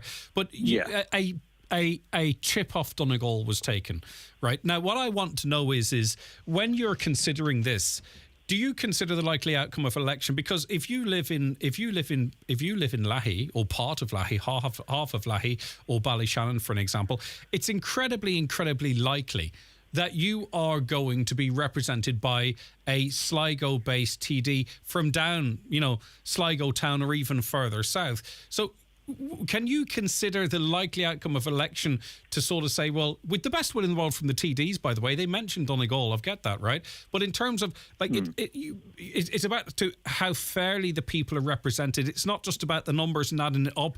Like, if the south of Donegal's a long way from where a TD is likely to be elected, can you be that nuanced in the consideration? Because I think really that's where the problems occur, not just in Donegal, but maybe in other parts of the country. Yeah, look, there are issues in various parts of the country that are kind of historic or have come from previous constituencies. Because of the constitutional issues, it's the constitutional issues which take precedence in terms of, we must, or else the whole thing is open up to challenge. Yeah, I get you. Yeah. You'd just be trying to fix holes everywhere. And the Commission is trying to, look at those issues of, representation and, appreciating the fact that, people like to be within their own counties for very valid reasons. But it's those constitutional issues which take primacy, then the other matters fall out from that.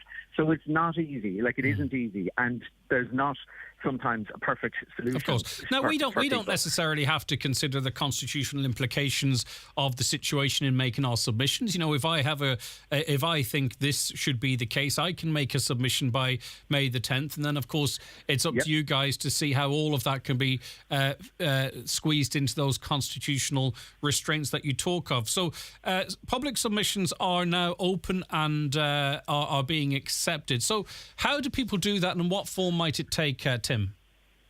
Okay, so our website, electoralcommission.ie, if you go onto that, it's very clear how you can make your submission. And the information that I've just sort of given you an introduction to is all written there in black and white. Brilliant. So you can very fully appreciate the issues that there are. Because we're conscious that people aren't really aware of these issues. And what I would say is, you know, people can absolutely send their views on their own constituency, regardless of the reasoning that was previously given as to why it is the way it is.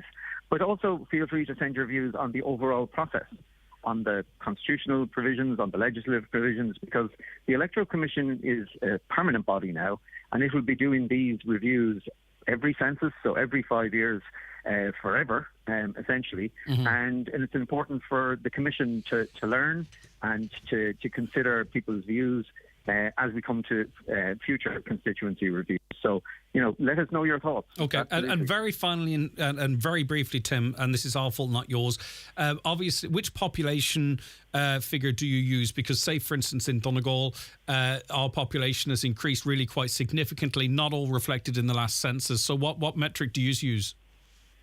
We use the official census figures. We have the draft ones at the moment. The final ones are being published on May the 30th, so they will be our figures. And just so you're aware, like, the Irish population is increasing by 2 TDs every year on average at the moment. Okay. And so we're going to see the largest increase in the number of TDs for decades. And that's going to be announced. It's going to be a minimum increase of 11 TDs and possibly up to 21 new TDs will be recommended by the constituency review. Isn't that just fantastic? Tim, thank you very much indeed. Have a lovely day. Tim Carey, who's head of electoral operations with Electoral Commission. Okay, back with you tomorrow morning at 9. Have a lovely day. Stay tuned. John Breslin's next. Go full Lidl.